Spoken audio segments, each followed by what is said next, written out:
I used to think love was a thing you built, brick by brick, the way you'd build a house.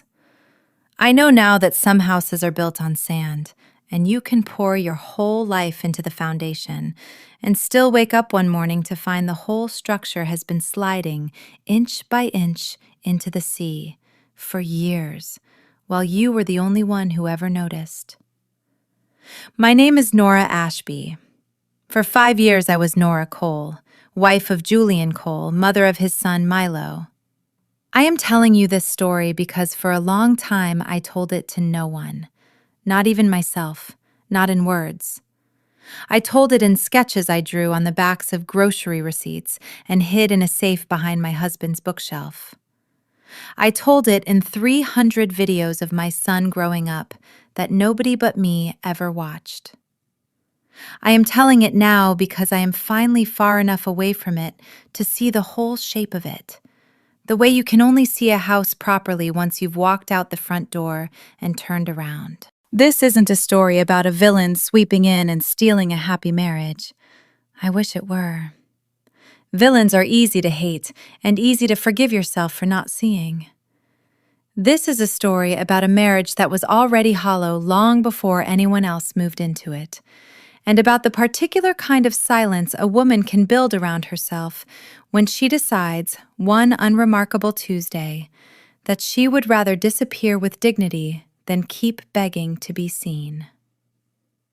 I met Julian Cole when I was 26 years old and already, on paper, a person other people admired. I'd graduated top of my class at a design program in Boston, spent 2 years cutting my teeth at a mid-size architecture firm in Chicago, and had just won a Young Designers Award that came with my photograph in a trade magazine, my hair blown out, my arms crossed the way career women were told to cross their arms back then. Like the pose itself was a kind of armor. I had drafted a boutique hotel concept that a judging panel called structurally daring and emotionally intelligent, which is the sort of phrase you remember for the rest of your life because no one ever says anything like it to you again. Julian was 31, already running the acquisitions arm of his family's real estate company, already the kind of man whose photograph in the society pages made other men straighten their posture. We met at a gala neither of us wanted to be at. He asked me what I did. I told him. He said, "Show me something you've drawn sometime." And I remember how my whole chest lit up at that, how ordinary and enormous it felt to be asked. I didn't know yet that Julian Cole said things like that to a great many people, and meant them for exactly as long as it took to say them. I showed him my portfolio 3 weeks later, over coffee that turned into dinner. He flipped through it slowly. I remember being grateful for that, for the slowness, thinking it meant he was really looking. And when he closed the cover, he said, "Not bad." 2 words. I built a decade of hope on 2 words, the way people build cathedrals on the bones of saints. We were married a year later, in a garden behind his mother's house in Connecticut, white roses on every table, my own mother crying into a napkin because she said I looked like a painting come to life. I wore a dress with a train long enough that it took 2 bridesmaids to manage it on the stairs. Julian stood at the altar in a black tuxedo, his spine so straight it looked almost military, his face composed into the same unreadable calm he wore into every boardroom he'd ever walked into. When the officiant told him he could kiss the bride, he did, briefly, correctly, the way you'd complete a step in a well-rehearsed transaction. I told myself that was simply who he was. Some men aren't demonstrative. I told myself a lot of things that year. That night, in the honeymoon suite, I sat at the little writing desk while he took a call from the office. A call on our wedding night, which even then struck me as strange, though I said nothing. And I found a sheet of hotel stationery and drew a floor plan for a small country inn. Because drawing was the thing I did with my hands when my chest felt too full to hold whatever was in it. On the back I wrote, "My first day as his wife." I thought I would be the happiest woman in the world. I did not know yet that this would become a habit that would define the next 5 years of my life. The drawing and the writing on the back. A woman talking to herself because there was no one else in the room who was listening. I quit my job 3 months after the wedding. Julian never asked me to. He didn't have to. It was simply understood, the way certain things are understood in families like his, that his wife's career had been a lovely credential to have collected on the way to becoming his wife, and that its usefulness, like a diploma, was now complete. I told myself I would freelance eventually. I told myself I would open my own small studio someday, when things settled. Things never settled. There was always another deal closing, another dinner to host for his investors, another 6-week stretch where he was traveling and I was alone in a house that echoed. I kept drawing anyway. In notebooks, on napkins, on the backs of parking receipts I found crumpled in my coat pockets. Little inns. A lakeside library with a glass reading room cantilevered out over the water. A children's museum with a ceiling painted like weather. I drew because it was the only place left where I still recognized myself. And because some stubborn, foolish part of me kept believing that if I filled an envelope with enough proof of who I really was, someone would eventually open it and be amazed. I got pregnant in our 2nd year of marriage. I remember standing in the bathroom with the test in my hand, my heart going so fast I had to sit down on the edge of the tub and thinking, absurdly, now he'll be here. As if a child were a summons that could not be ignored. I called him at the office. He said, "That's great, Nora. That's really great." And then, because I could hear the particular quality of the silence on his end, the click of a keyboard that hadn't stopped, I understood he was reading an email while he said it. I want to be fair to him, even now, even after everything, because fairness is the last dignity I have left to give this story, and I intend to spend it carefully. Julian was not cruel. He never raised a hand to me, never raised his voice the way some men do, never called me names in the dark where no one could hear. His failure was quieter than that, and in some ways harder to forgive, because there was never a single moment I could point to and say, "There, that is where it broke." It broke the way a hairline crack breaks a teacup, slowly, along a fault line that had probably always been there, until one day you go to pour the tea and the whole thing comes apart in your hand. He was not there for my 20-week scan, when the technician told me cheerfully that everything looked perfect, and I lay alone on the table with gel cooling on my stomach and cried without entirely knowing why. He was in Singapore. He sent a text that said, "Great news, tell me everything tonight." And that night, he fell asleep on a call with the time difference still humming in his voice before I'd said more than 2 sentences. He was not there when, at 7 months pregnant, I fell at the entrance of a shopping mall. I remember the strange, slow-motion clarity of it, my foot going out from under me on the 3rd marble step, the sick lurch of my body trying to protect the weight it carried, the way strangers rushed toward me faster than my own husband ever did. I was hospitalized for 2 weeks with bleeding they couldn't fully explain. I told Julian, when he finally arrived at the hospital a full day later, that I must have simply missed a step. I believed it myself at the time. There was no reason yet not to.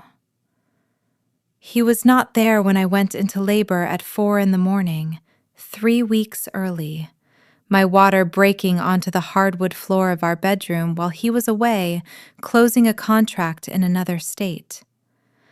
I called him 6 times before his secretary finally picked up and told me, apologetically, that he was in a signing and couldn't be reached. I called a car myself. I labored for 11 hours with a nurse holding my hand because there was no one else's hand to hold. And when the nurse asked, gently, "Is your husband on his way?" I said, "He's coming," in the particular tone of voice a woman uses when she has decided that saying a lie out loud enough times might eventually make it true. Milo was 6 hours old when Julian finally arrived at the hospital. He held our son like he was afraid the boy might detonate, his big hands trembling in a way I found, despite everything, unbearably tender. For one whole minute, I let myself believe that this, finally, was the moment that would change him. Then his phone buzzed in his jacket pocket, and he stepped out into the hallway to take the call, and I heard him through the door, his voice dropping into that low, careful register I would come to recognize over the following years as the register he used only for one particular name: Camila. Don't cry. I'm here now, aren't I? I did not yet know what that sentence would cost me. I only knew that I was alone in a hospital room with a 6-hour-old baby, and that somewhere down the hall, my husband was comforting another woman for a crisis I had not caused and could not name. I want to tell you I confronted him that night. I didn't. I told myself I was too exhausted, too raw, too newly a mother to start a war I didn't have the strength to finish. I told myself the same thing the next week, and the week after that, until telling myself things became its own kind of profession, one I got very good at, the way you get good at anything you practice for 5 years running. Camila Vane had been in Julian's life since they were children. Their families were old friends. Their mothers had been bridesmaids at each other's weddings, and there was a version of their history in which Julian and Camila had been expected, by everyone who'd known them since birth, to marry each other. I met her for the first time at our engagement party, where she'd hugged me with genuine-seeming warmth and told me, laughing, that Julian was hopeless without a good woman managing his calendar, and that she was so relieved someone had finally taken the job off her hands. I remember thinking, at the time, how gracious that was of her. I did not yet understand that some women say the most honest thing in the room precisely because they know no one will believe them. For the first 2 years of my marriage, Camila was simply a fixture, a name that came up over dinners, a laugh I heard through speakerphone when Julian took her calls in the car, a woman whose birthday I noticed slowly and then all at once, Julian never once forgot, while mine slipped past him twice in 5 years, remembered only because his assistant kept a calendar. I told myself jealousy was beneath me. I told myself old friendships didn't have to be threats. I kept telling myself that even after the year Camila had emergency gastritis and Julian spent 3 nights in the private wing of a hospital holding her hand, while 40 minutes away, our son burned with 103-degree fever, and I called my husband 15 times without an answer. I remember that night with a clarity that has never once dimmed. The way certain hinges in your life never rust, no matter how many years swing past them. Milo's temperature climbing on the thermometer like something with intention behind it. The pediatric ER's fluorescent lights, harsh enough to make everyone under them look already half a ghost. A father across the aisle holding his own feverish toddler against his chest, murmuring something low and constant into the boy's hair. And me, watching them the way you watch a language you used to speak fluently and have somehow, terrifyingly, forgotten. I called Julian 15 times.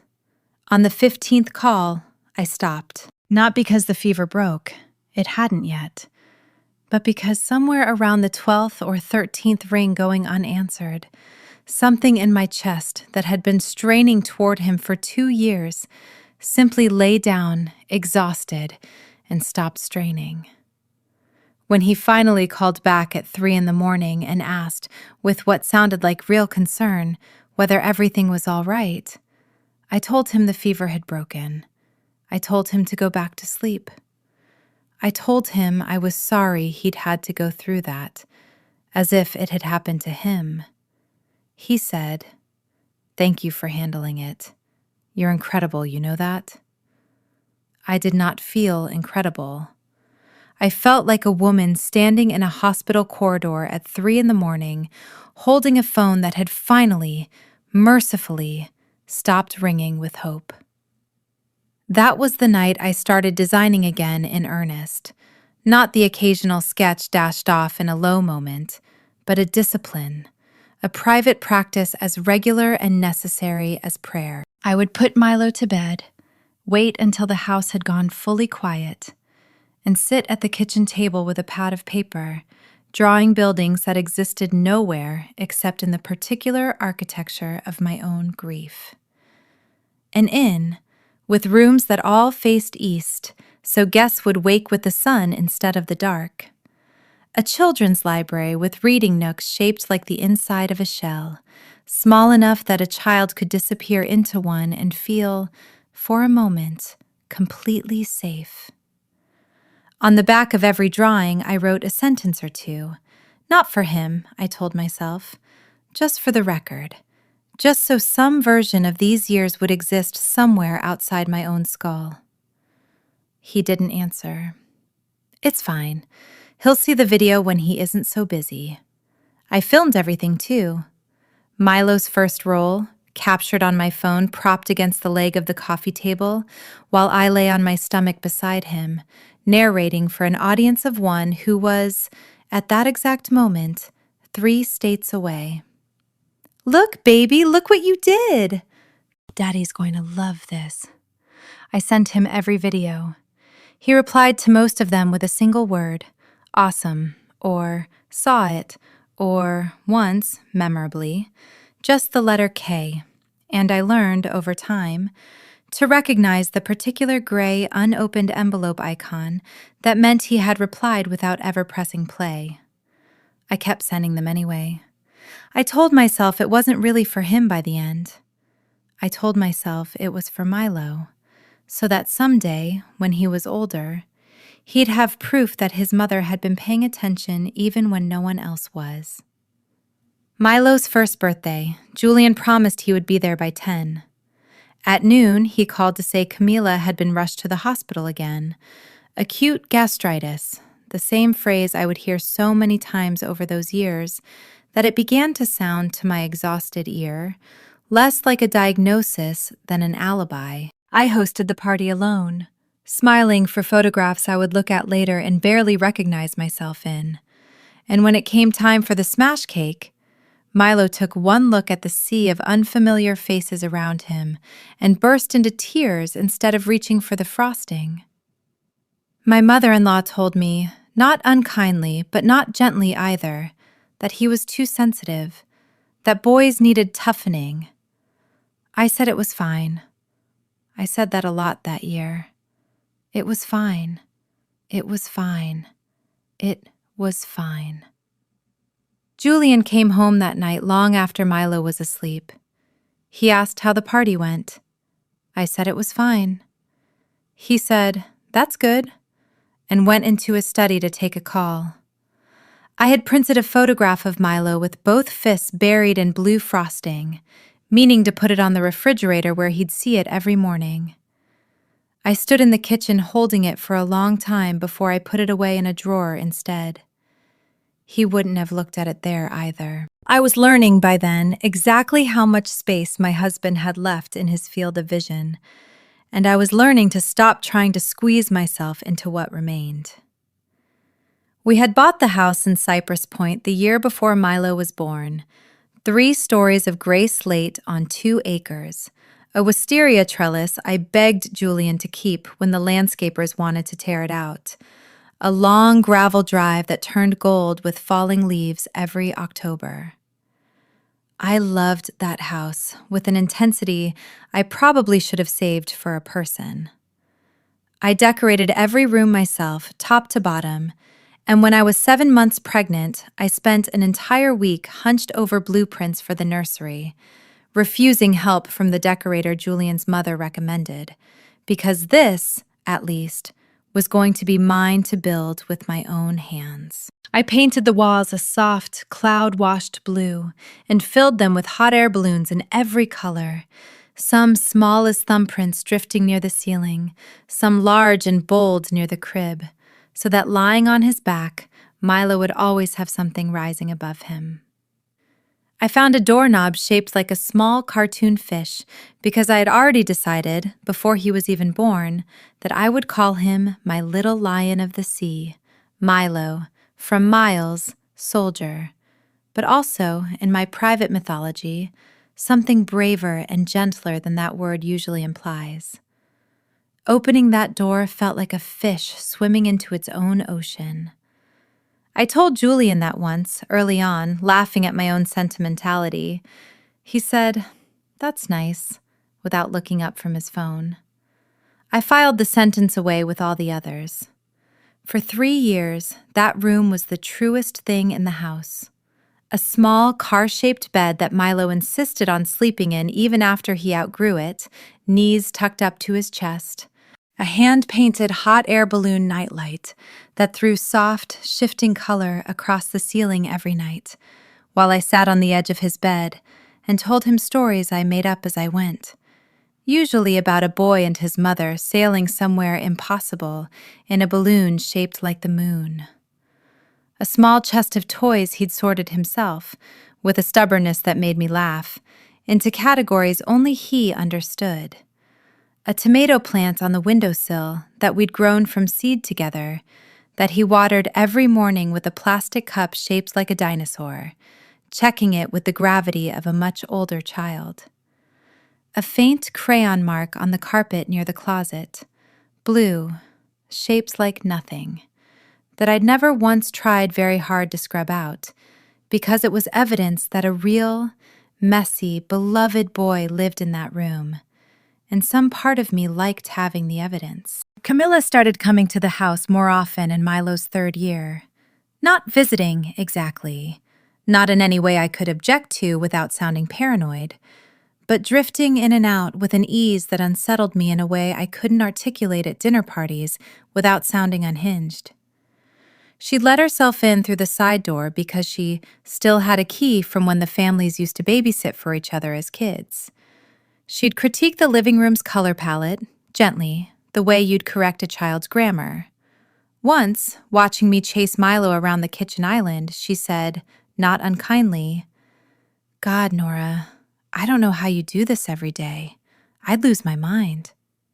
I remember smiling and saying something about how you just get used to it, while some cold, clear-eyed part of me noted that she had phrased it as a compliment to my endurance, rather than a question about why I was doing it alone. The apartment Julian bought her downtown, 32nd floor, floor-to-ceiling glass, a view of the whole glittering grid of the city. I only saw once, by accident, when I dropped off a contract he'd forgotten, and Camila answered the door in one of his old undershirts. She laughed it off, said she'd borrowed it from his gym bag ages ago and never given it back. I believed her, or told myself I did, the way you believe things you've already decided you can't afford not to believe. I want to tell you there was a single moment where the truth arrived all at once, cinematic, undeniable. There wasn't.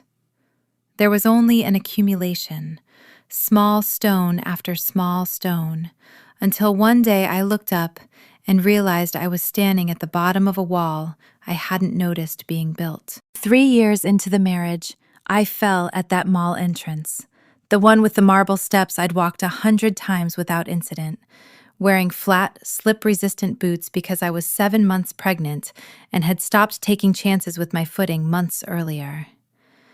I remember the fall in fragments, the sudden absence of ground beneath my right foot, the desperate twist of my body trying to protect the weight I carried, a stranger's hands catching my shoulders before I fully went down, the warm wrongness I felt low in my belly before the pain even registered. 2 weeks in the hospital, bleeding they never fully explained. Julian arrived the next afternoon, apologetic, distracted, already checking his phone by the time the doctor finished explaining the discharge instructions. I told everyone, including myself, that I'd simply missed a step. It would be years before I learned to ask the question that never once occurred to me at the time, lying in that hospital bed. Why would I miss a step I'd taken 100 times before, on a surface built specifically not to be missed? I didn't ask it then, because asking it would have required me to imagine something I wasn't ready to imagine. It is easier, always, to blame your own body for its failures than to consider that someone might have wanted it to fail. Julian left for a 10-day business trip on a Tuesday in early September. I remember standing in the entryway with a travel mug of coffee I'd made too hot on purpose, the way I always did, because he liked to complain about it, and I liked, in some small, perverse way, having something to hand him that required my attention twice, once to make, once to fix.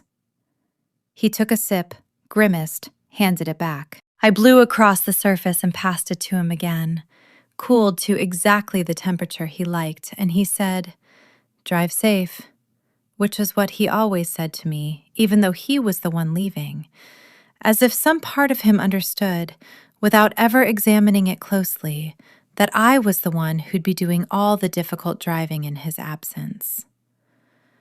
I texted him 3 times a day while he traveled, the way I always did.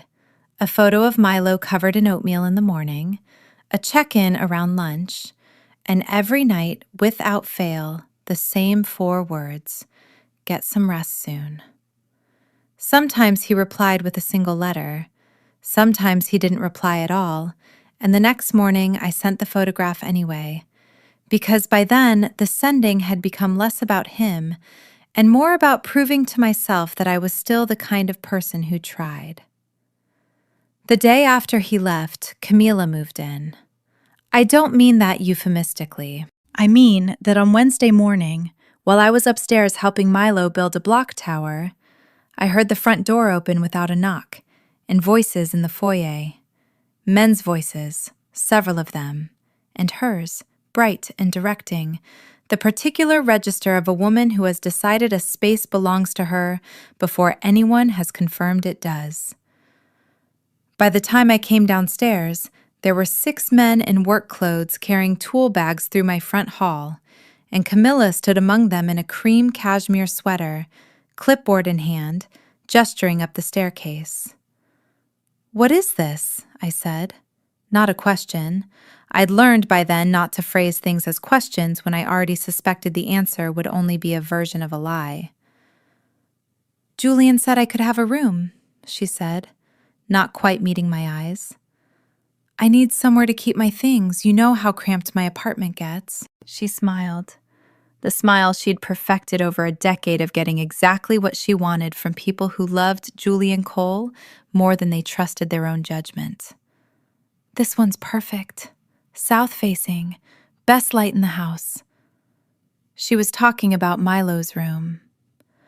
I want to describe to you exactly what happened next, because for years afterward I would replay it and wonder if I should have screamed, thrown something, called the police, done any of the things a different woman, a woman with a different history of being unheard, might have done.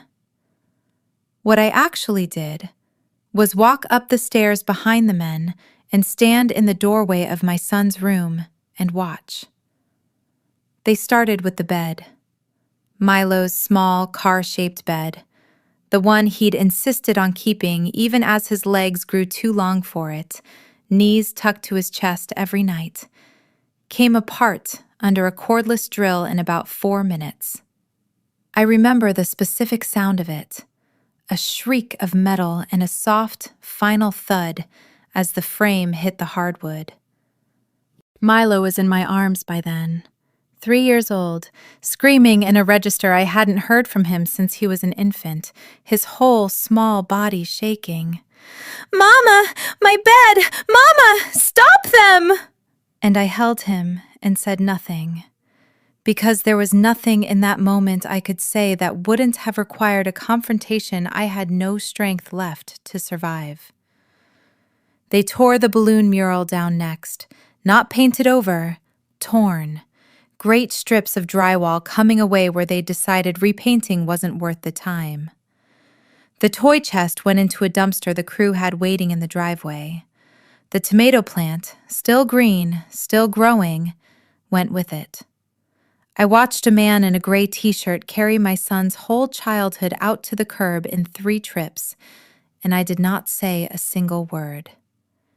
Because I understood, with a clarity that arrived all at once like cold water, that this was never really about a room. This was Camilla testing exactly how much of my life she could dismantle without consequence.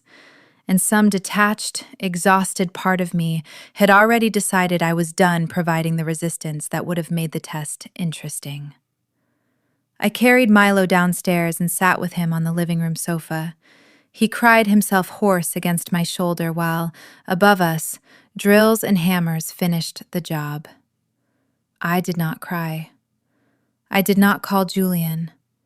I sat there for a full hour, my son's tears soaking through my blouse, listening to strange men reduce my child's whole world to debris. And somewhere in that hour, without any dramatic internal monologue, without lightning or thunder, I made the only decision that had ever felt entirely, uncomplicatedly mine. I was leaving. Not in anger. Anger would have kept me there, fighting, the way I'd fought quietly for 5 years to be seen. This was something else. This was the specific, bone-deep calm of a person who has finally run out of hope rather than patience, and who understands that the two are not the same thing at all. When the hour was up, I stood, settled Milo on my hip, and went upstairs to pack. I didn't take jewelry.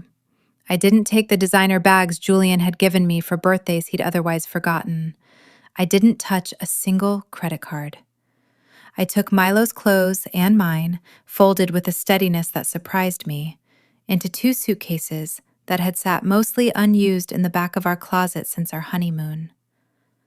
I left my wedding ring on the vanity, next to a photograph from 3 years earlier, Julian holding newborn Milo like an unfamiliar and possibly dangerous object.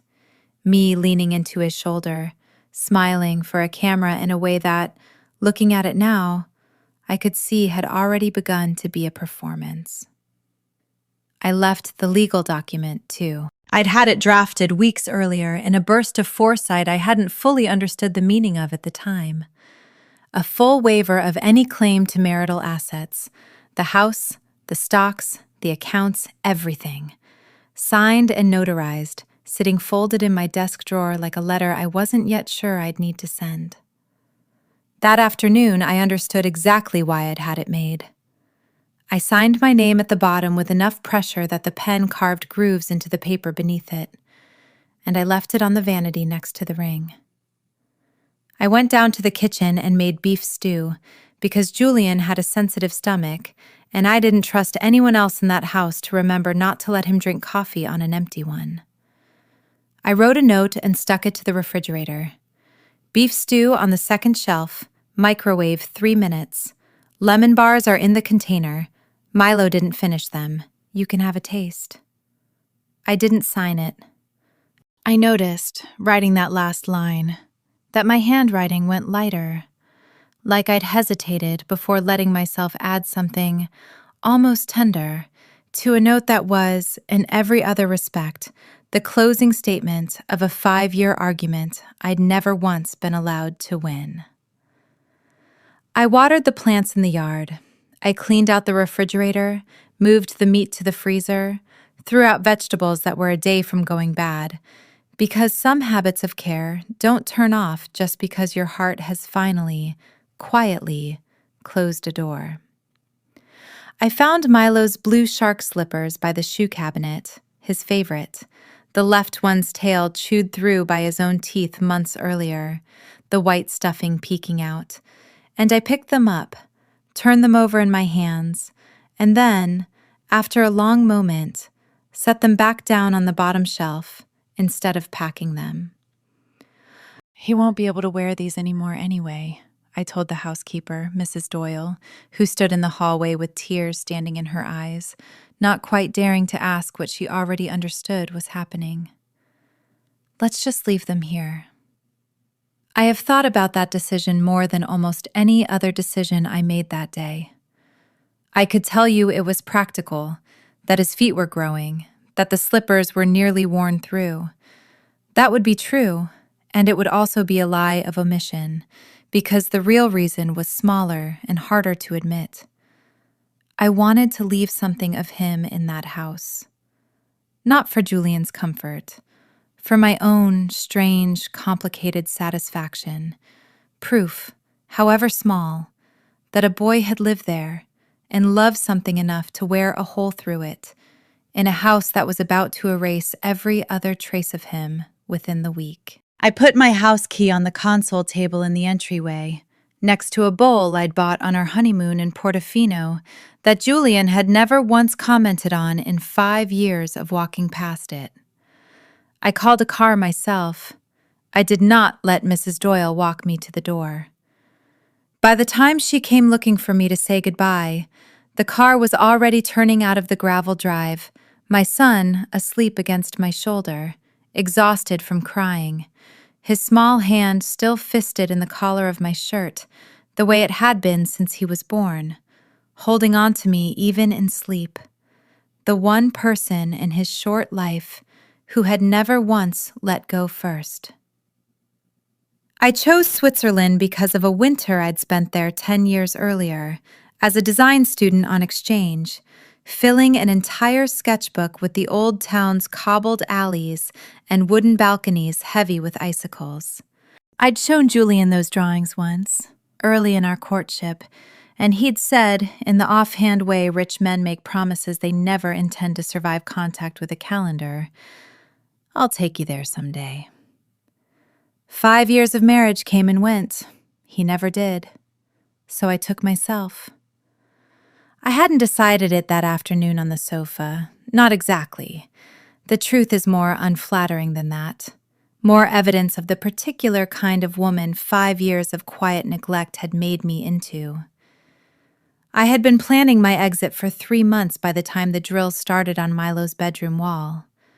3 months earlier, the night of Milo's fever, the night of the 15 unanswered calls, something in me had finally, silently, filed for its own kind of divorce, long before any lawyer was involved. I began the process for a Swiss residency permit the following week, using an entrepreneur visa built around a design consultancy I hadn't yet built, working with an immigration attorney I paid for out of the small, careful trickle of money I'd been quietly setting aside from the household account for those same 3 months. Never more than what I was genuinely owed, never touching a cent that wasn't, by any fair accounting, already mine. People who hear this part of the story sometimes ask me how I could have been so calm, so organized, in the middle of what should have been the worst heartbreak of my life. I've thought about that question a great deal, and the truest answer I have is that grief and planning are not opposites. Sometimes the planning is the grief. The only way a person who has been quietly falling apart for years can hold herself together long enough to actually leave is to turn the leaving into a project, a design, something with blueprints and deadlines and a materials list, the same way I'd always turned my unspoken feelings into buildings that existed nowhere except on paper. I built my own exit the way I built every inn and library and museum that had lived in that craft paper envelope for 5 years. Quietly, precisely, with a budget I could account for and a timeline I intended to keep. We landed at Zurich Airport on a gray afternoon, rain streaking the windows of the arrivals hall. Milo heavy and sleep-warm against my shoulder, both of us wearing the same clothes we'd left in because I hadn't planned that far ahead, only far enough to get us out the door. I remember standing at the taxi stand outside the terminal, breathing air that smelled like rain and diesel and, somewhere underneath it, impossibly, like the particular cold mineral smell of alpine water, and feeling something in my chest unclench for the first time in longer than I could accurately measure. I rented a small apartment above a bakery in the Old Town, 3 narrow rooms with slanted ceilings, and a window that looked down over cobblestones worn smooth by 6 centuries of foot traffic. I registered my design consultancy within the month, Keen Studio, using my mother's maiden name, a small act of reclaiming myself that felt, at the time, both enormous and slightly absurd, the way most acts of reclamation do when you're the only one who understands their weight. My seed money was almost exactly what I'd carefully withdrawn from the joint account over those 3 planning months. Enough, and not $1 more, because I did not want to build my new life on money I hadn't fully earned the right to. There is a particular clean feeling to spending only what is unambiguously yours. I recommend it to anyone rebuilding a life from the studs up. I told myself, those first weeks, that I felt nothing about Julian at all. A lie so obviously false that I'm almost embarrassed to include it here, except that I think the lying was itself part of the healing. A scaffold I needed before I could stand up straight enough to look at the real structure underneath. What I actually felt, in the small hours when Milo was finally asleep and the bakery below had gone quiet, was something closer to mourning a person who was still, technically, alive. Grief for a marriage that had, in its own way, been dead for years before I finally agreed to bury it. Milo adjusted faster than I did, the way children so often do, their hearts less encumbered by the specific weight of disappointment adults carry around like luggage. Within a month, he'd made a friend, a boy named Anton who lived 2 doors down, and the 2 of them chased pigeons through the Old Town's narrow lanes with the particular ferocious joy of small boys who have not yet learned that pigeons will never, under any circumstances, be caught. He asked about his father exactly twice in that first month. Once the week we arrived, a simple, unbearable, "Where's Daddy?" And once a few weeks later, more of an observation than a question. "Daddy's not here anymore." To which I said, as gently and as honestly as I could manage, "No, baby, it's just us for now." He nodded, the way children accept enormous truths with a matter-of-factness adults spend a lifetime trying to relearn, and went back to stacking his blocks. Within another month, he stopped asking at all. I left the envelope on purpose. I want to be honest about that, because for a long time after everything that followed, people wanted to read my leaving as a clean, dignified severing. And it was that, mostly. But it wasn't only that.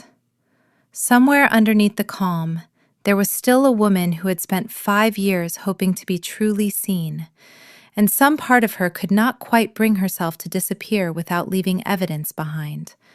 Not a note demanding an apology, nothing so undignified as a plea, but a record.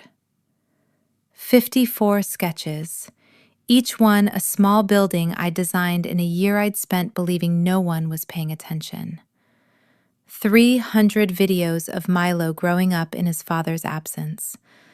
I told myself I was simply too sentimental to destroy them, that some habits of a lifetime don't break just because a marriage does. I know now that some quieter, more stubborn part of me wanted, very badly, for Julian to finally open that envelope and understand exactly what he had been standing next to for 5 years without once turning his head to look. I had drawn the first sketch on the 3rd night of our marriage, a small country inn, its lines fluid, hopeful. The kind of drawing you only make when you still believe the person you love is capable of being astonished by you. On the back, I'd written the sentence that would become, in retrospect, the epigraph of my whole marriage. He once said he liked my designs. 2 words, remembered for 5 years. The same 2 words I'd built a decade of hope on before we were even married. I kept drawing through every version of that hope's slow erosion, through the pregnancy he missed appointments for, through the birth he arrived 6 hours late to, through Milo's fevers and first steps and first stumbling data, each one recorded on the back of a drawing in handwriting that started out full and careful and, somewhere around the 41st sketch, simply stopped elaborating at all. By the end, I wasn't writing sentences anymore. I was writing dates. Then, eventually, I wasn't writing anything because I had finally run out of things to say to a man who had never once asked to hear them. The videos were the same instinct, translated into a different material. 300 of them, spanning 3 years, each one narrated to an audience of one who was, in nearly every case, somewhere else entirely. I filmed Milo's first role, lying on my stomach beside him on the carpet, saying, "Look, look, you did it!" And then, out of pure reflex, calling toward the empty hallway, "Honey, come see!" Before catching myself and turning back to the camera to say, more quietly, "It's okay. Mommy recorded it. We'll show Daddy later." I filmed his first crawl the same way. His first steps, his hand gripping the coffee table, his face lit with the particular astonished joy of a creature discovering its own legs. His first data, mumbled into the fur of his stuffed whale on the living room floor, and my own voice, cracking with an emotion I hadn't expected to feel that hard, saying, "Say it again, baby. Say dada again." And then, into the silence after, the small, quiet dignity of pretending the silence didn't hurt. I filmed the last one in a hospital hallway at 3 a.m. Milo flushed with fever on a gurney beside me, an IV taped to the back of his small hand. I didn't narrate that one. I just held the phone and let it run for 20 seconds. And then I turned the camera toward the row of benches across the hall, where other families sat huddled together, husbands with their arms around wives, fathers bouncing feverish toddlers against their shoulders, and I let it run long enough to make sure the contrast would speak for itself to anyone who ever watched it. Then I turned the camera back to my own face, the first time, I would realize later, that I'd ever pointed it at myself instead of at Milo or at the empty hallway. And I said, in a voice that had finally, mercifully stopped hoping for anything, "This is the last one. I'm not making any more. No one watches them anyway." 1 minute, 47 seconds. I closed the app and never opened it again. I left the flash drive in the safe next to the sketches, labeled in my own handwriting, "Cloud Backup, Family." Because even in the act of leaving, I could not quite bring myself to destroy the record of my son's early years. And because some clear-eyed part of me understood that if Julian ever did open that envelope, the videos would tell him something the sketches alone couldn't. Not what I had felt, but what he had missed, in real time, minute by unwatched minute. I told Mrs. Doyle one thing before I left, the only message I allowed myself to send back into that house: that he didn't have to return the drawings. That the drawings were a thing of the past, and so was I, and I was leaving them both behind. I meant it, at the time, as a kind of closing statement, a door shutting with a soft, final click. I did not yet know that a shut door and a locked one are not the same thing, and that some part of me had left that envelope unsealed for a reason I wasn't ready to name. I found out what happened at the house the same way I found out almost everything about Julian's world after I left it.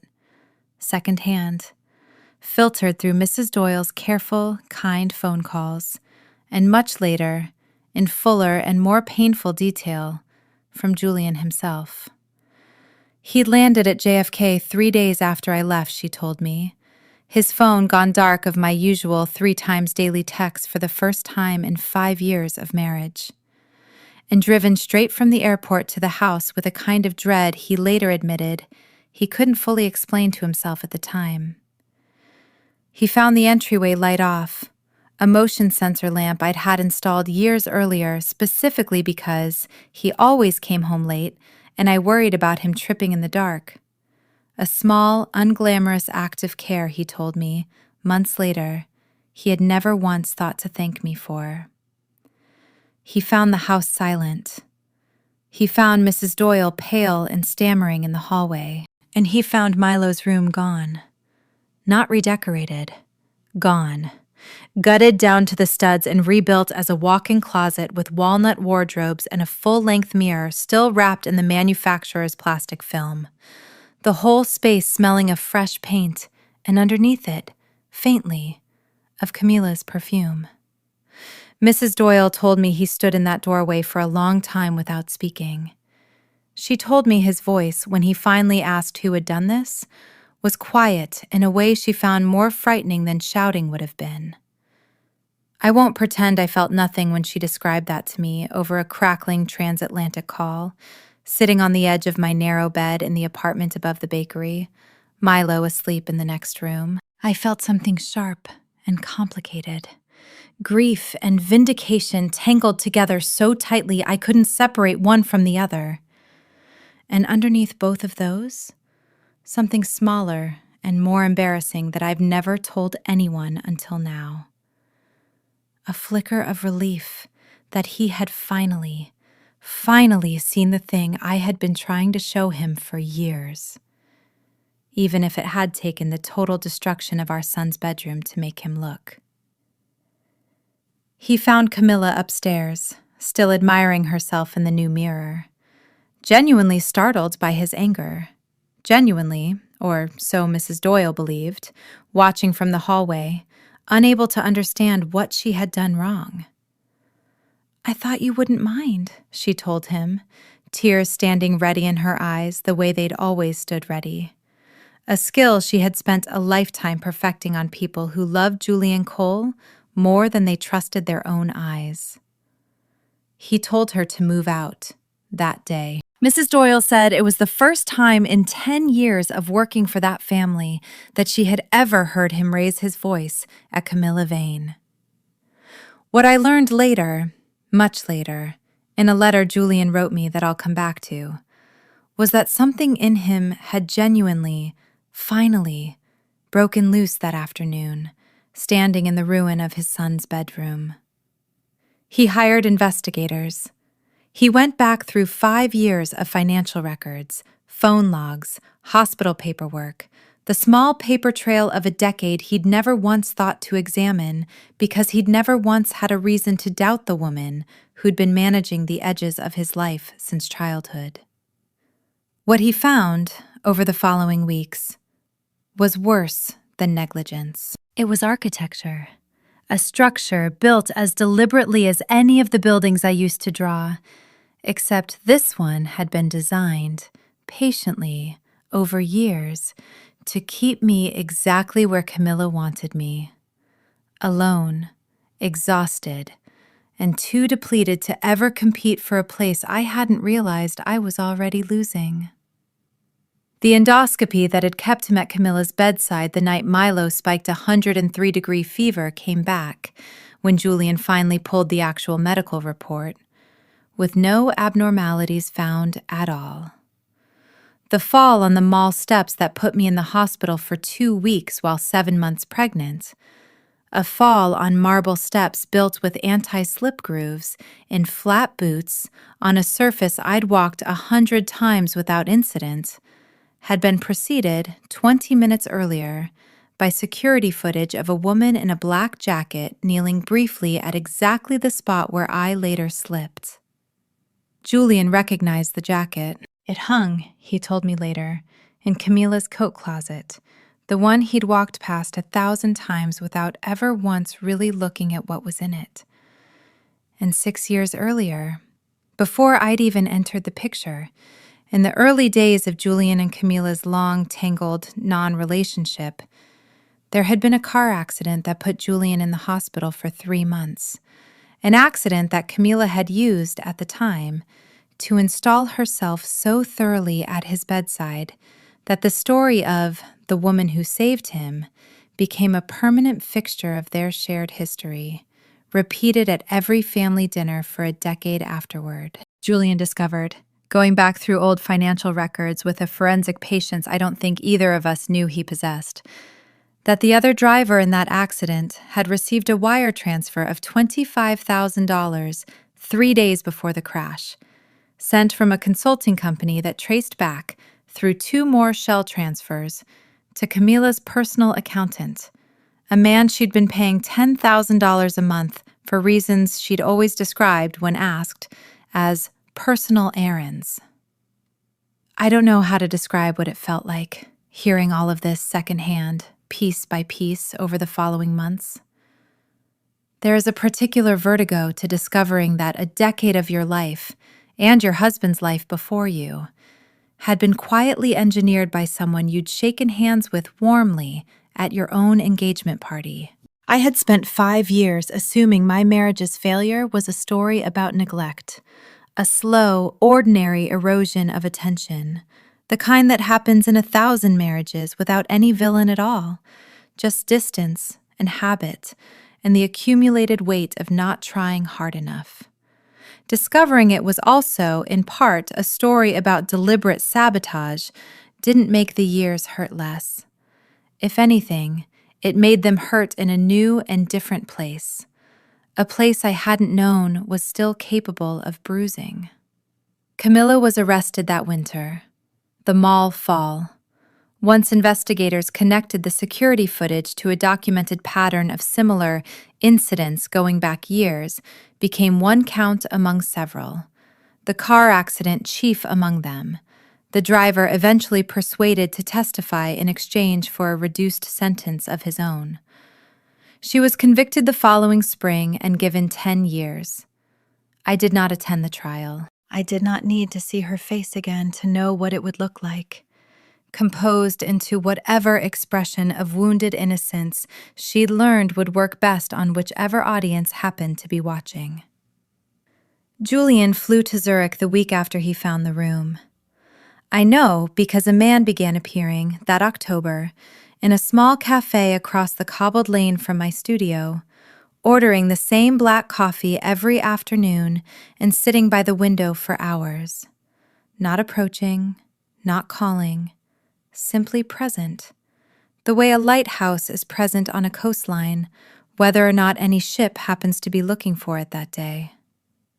I want to tell you about the year that followed, because it would be dishonest to let the story become only a story about Julian, about his discoveries, his letters, his slow and complicated redemption. The truth is that for most of that year, I was not thinking about him at all. Or at least not in the way people assume a wronged wife spends her exile thinking about the husband who wronged her. I was building something. For the first time in 6 years, I was building something that was entirely, unambiguously mine. Keen Studio started with nothing but a name and a portfolio of 54 drawings I had, in a decision that surprised even me, photographed before leaving them behind in that safe. I hadn't wanted to take the originals. Some instinct told me they belonged to the marriage's record, not to my future. But I couldn't bring myself to walk into a new life without at least the proof that I'd once been capable of this work. My first client was a Zurich restaurateur who wanted a small cafe redesigned near the university district. A modest job by the standards of the firm I'd left behind a decade earlier. But I approached it the way I'd approach a cathedral. I measured every wall myself. I sourced reclaimed oak from a mill outside Lucerne because I liked the particular gray-gold color it took on with age. I stayed up past midnight for 2 weeks drafting elevations by hand, the old-fashioned way, because something in me needed to feel the pencil against paper again, needed the physical proof of my own competence after years of being told, gently and without words, that my competence was decorative at best. The cafe opened in November to a small write-up in a local design magazine that called the space quietly confident, unafraid of empty room. I read that phrase standing in my kitchen with Milo doing homework at the table behind me, and I had to sit down for a minute, because it was the first time in longer than I could remember that a professional accomplishment had felt entirely, uncomplicatedly like mine, with no one else's name attached to the credit, no one else's calendar determining whether it mattered. Word traveled the way it does in a city small enough to still function like a village at its center. By January, I had 3 more commissions. By March, I'd hired my first employee, a quiet, meticulous draftsman named Theo Berger, who had grown up 2 streets from my apartment and who possessed, I noticed within the first week of working together, the specific, and to me, almost unbearably novel quality of actually listening when I spoke.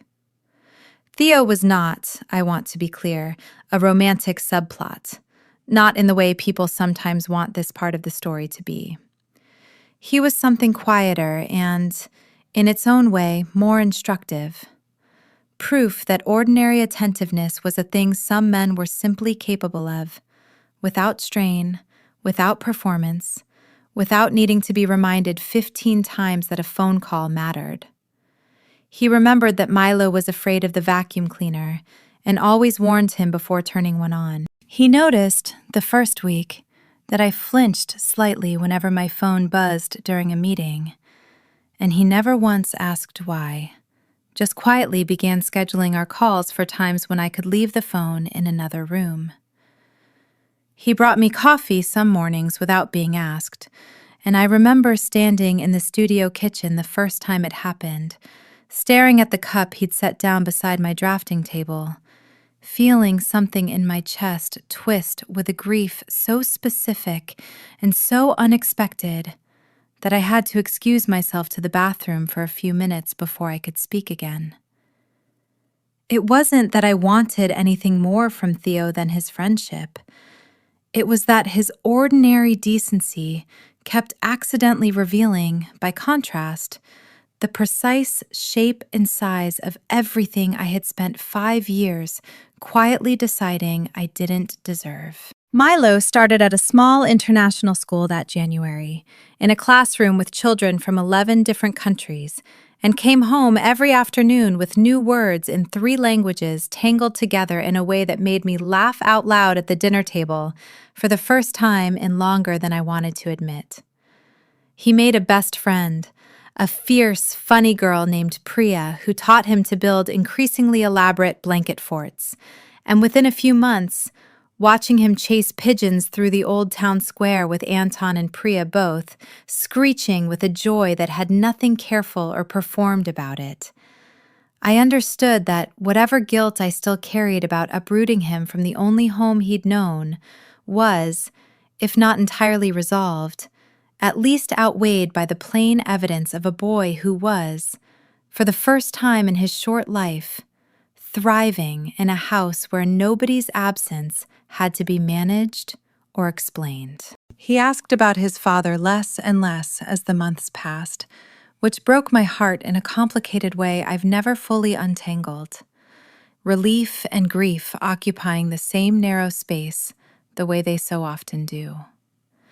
Once, in early spring, chasing a pigeon down a lane near the studio, he ran straight into the legs of a tall man in a dark coat who instinctively caught him by the shoulders before he could fall. Milo looked up at him, grinned, said something in a mixture of English and his new, growing German, and ran back to me without a flicker of recognition. I was 30 feet away and saw the whole thing. I saw the man's face, too. Saw it go through something complicated and private in the 2 or 3 seconds before Milo turned and ran. Saw him crouch there a moment longer than the interaction required, watching my son disappear back into the crowd of children. it was Julian. Of course, it was Julian. By then, he had been in Zurich for nearly 2 months, and I had known it the entire time. I noticed him the first week. Of course I did.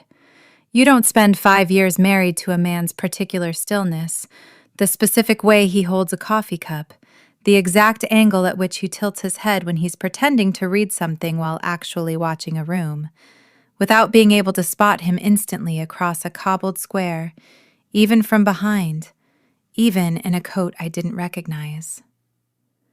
He'd taken a table by the window of the little cafe across from my studio, the one that served the good chamomile, and he sat there most afternoons for hours, a black coffee going cold in front of him, not calling, not approaching, not doing any of the things the old Julian would have done, sending an assistant to arrange a meeting, having flowers delivered with a card, making the kind of grand, expensive, entirely impersonal gesture that had always substituted in our marriage for the plain work of showing up. I told myself I felt nothing, watching him through my studio window that first month. That was, as most things I told myself in that first year were, a generous distortion of the truth. What I actually felt was a slow, complicated churn of anger and grief, and something else I resisted naming for a long time, because naming it felt like a betrayal of every quiet, unacknowledged year that had come before it. I was, despite everything, glad he was suffering. I want to be honest about that, because I think a story that only shows me being gracious and evolved isn't a true story at all.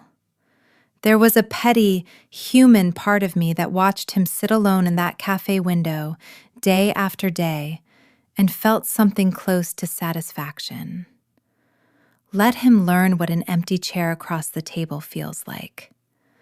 Let him learn it the way I'd learned it, for years, without anyone ever once explaining to him that the lesson was even happening. But grief has a way of wearing itself down eventually, even the vindicated, righteous kind. And by the second month, I found myself, against my own better judgment, tracking small changes in him the way you'd track weather. He stopped wearing the tailored suits he used to travel in and started wearing simpler things: a wool coat, work boots better suited to cobblestones than any of the loafers he used to own.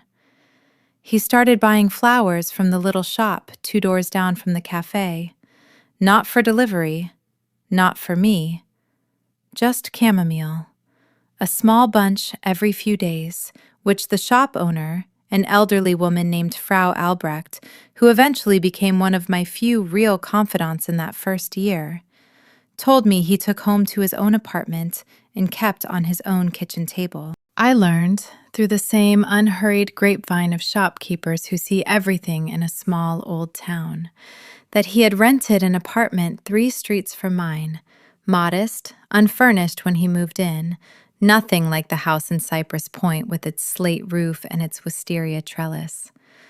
I learned that he'd started taking a beginner's cooking class at a culinary school near the river, that his first attempts at pasta had reportedly been, in the words of the instructor Frau Albrecht relayed to me with visible delight, a genuine catastrophe, like wallpaper paste, and that he had persisted anyway, week after week, with the same grim, unglamorous discipline he'd once applied only to closing business deals.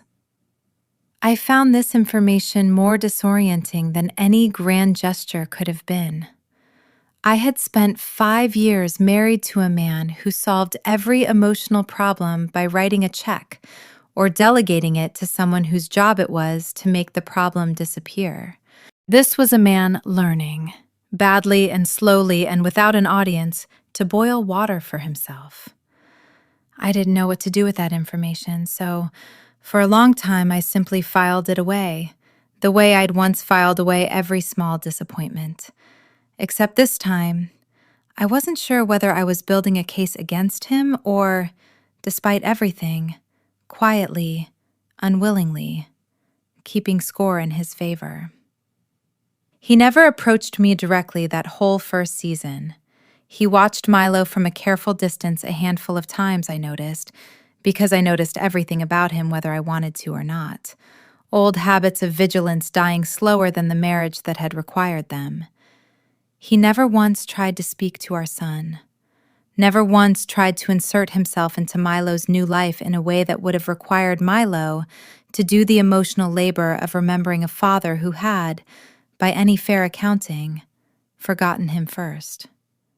I found myself grudgingly grateful for that restraint. It was, I would come to understand, the first evidence I had that whatever was happening in him now might be something more durable than guilt looking for a fast exit.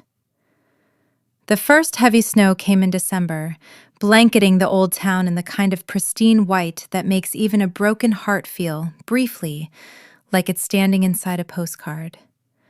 I stood on my own front step that afternoon and let the snow fall on my hair and eyelashes for a long time before going back inside. Because some part of me needed, that particular day, to feel something enormous and indifferent settle over the whole complicated architecture of my grief.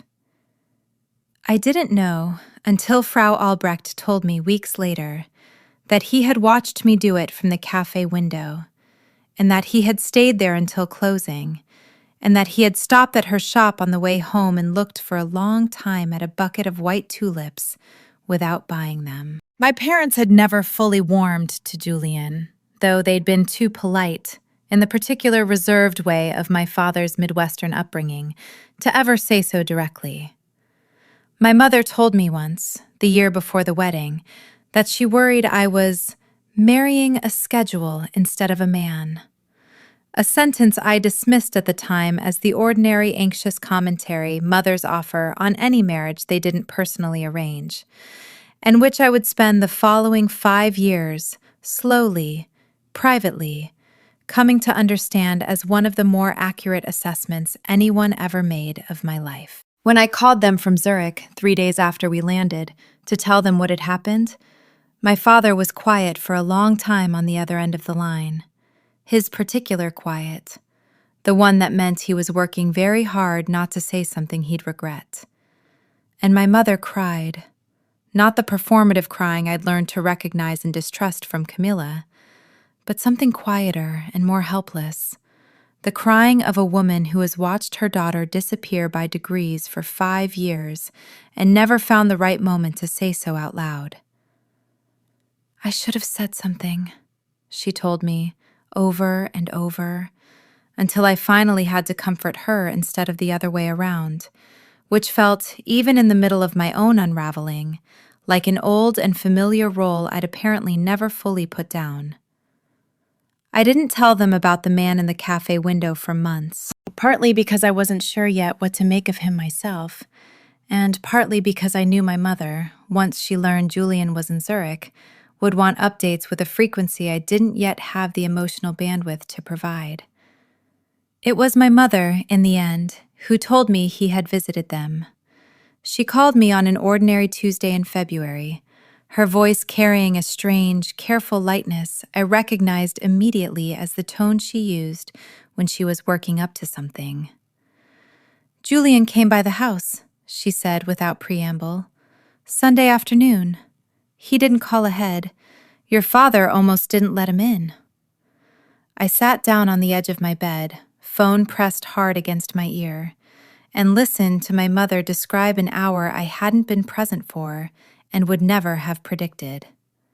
Julian, she said, had sat at their kitchen table, the same scarred oak table I'd done my homework on as a girl, and apologized. Not the smooth, practiced apology of a man managing a public relations problem, she was careful to specify, but something halting and clumsy, a man clearly unused to admitting fault out loud, working through the sentences like a person walking on a bad ankle. He told them what he'd found in the safe. He told them about the sketches, the videos, the 54 buildings I'd designed in the margins of a marriage that had never once asked to see them.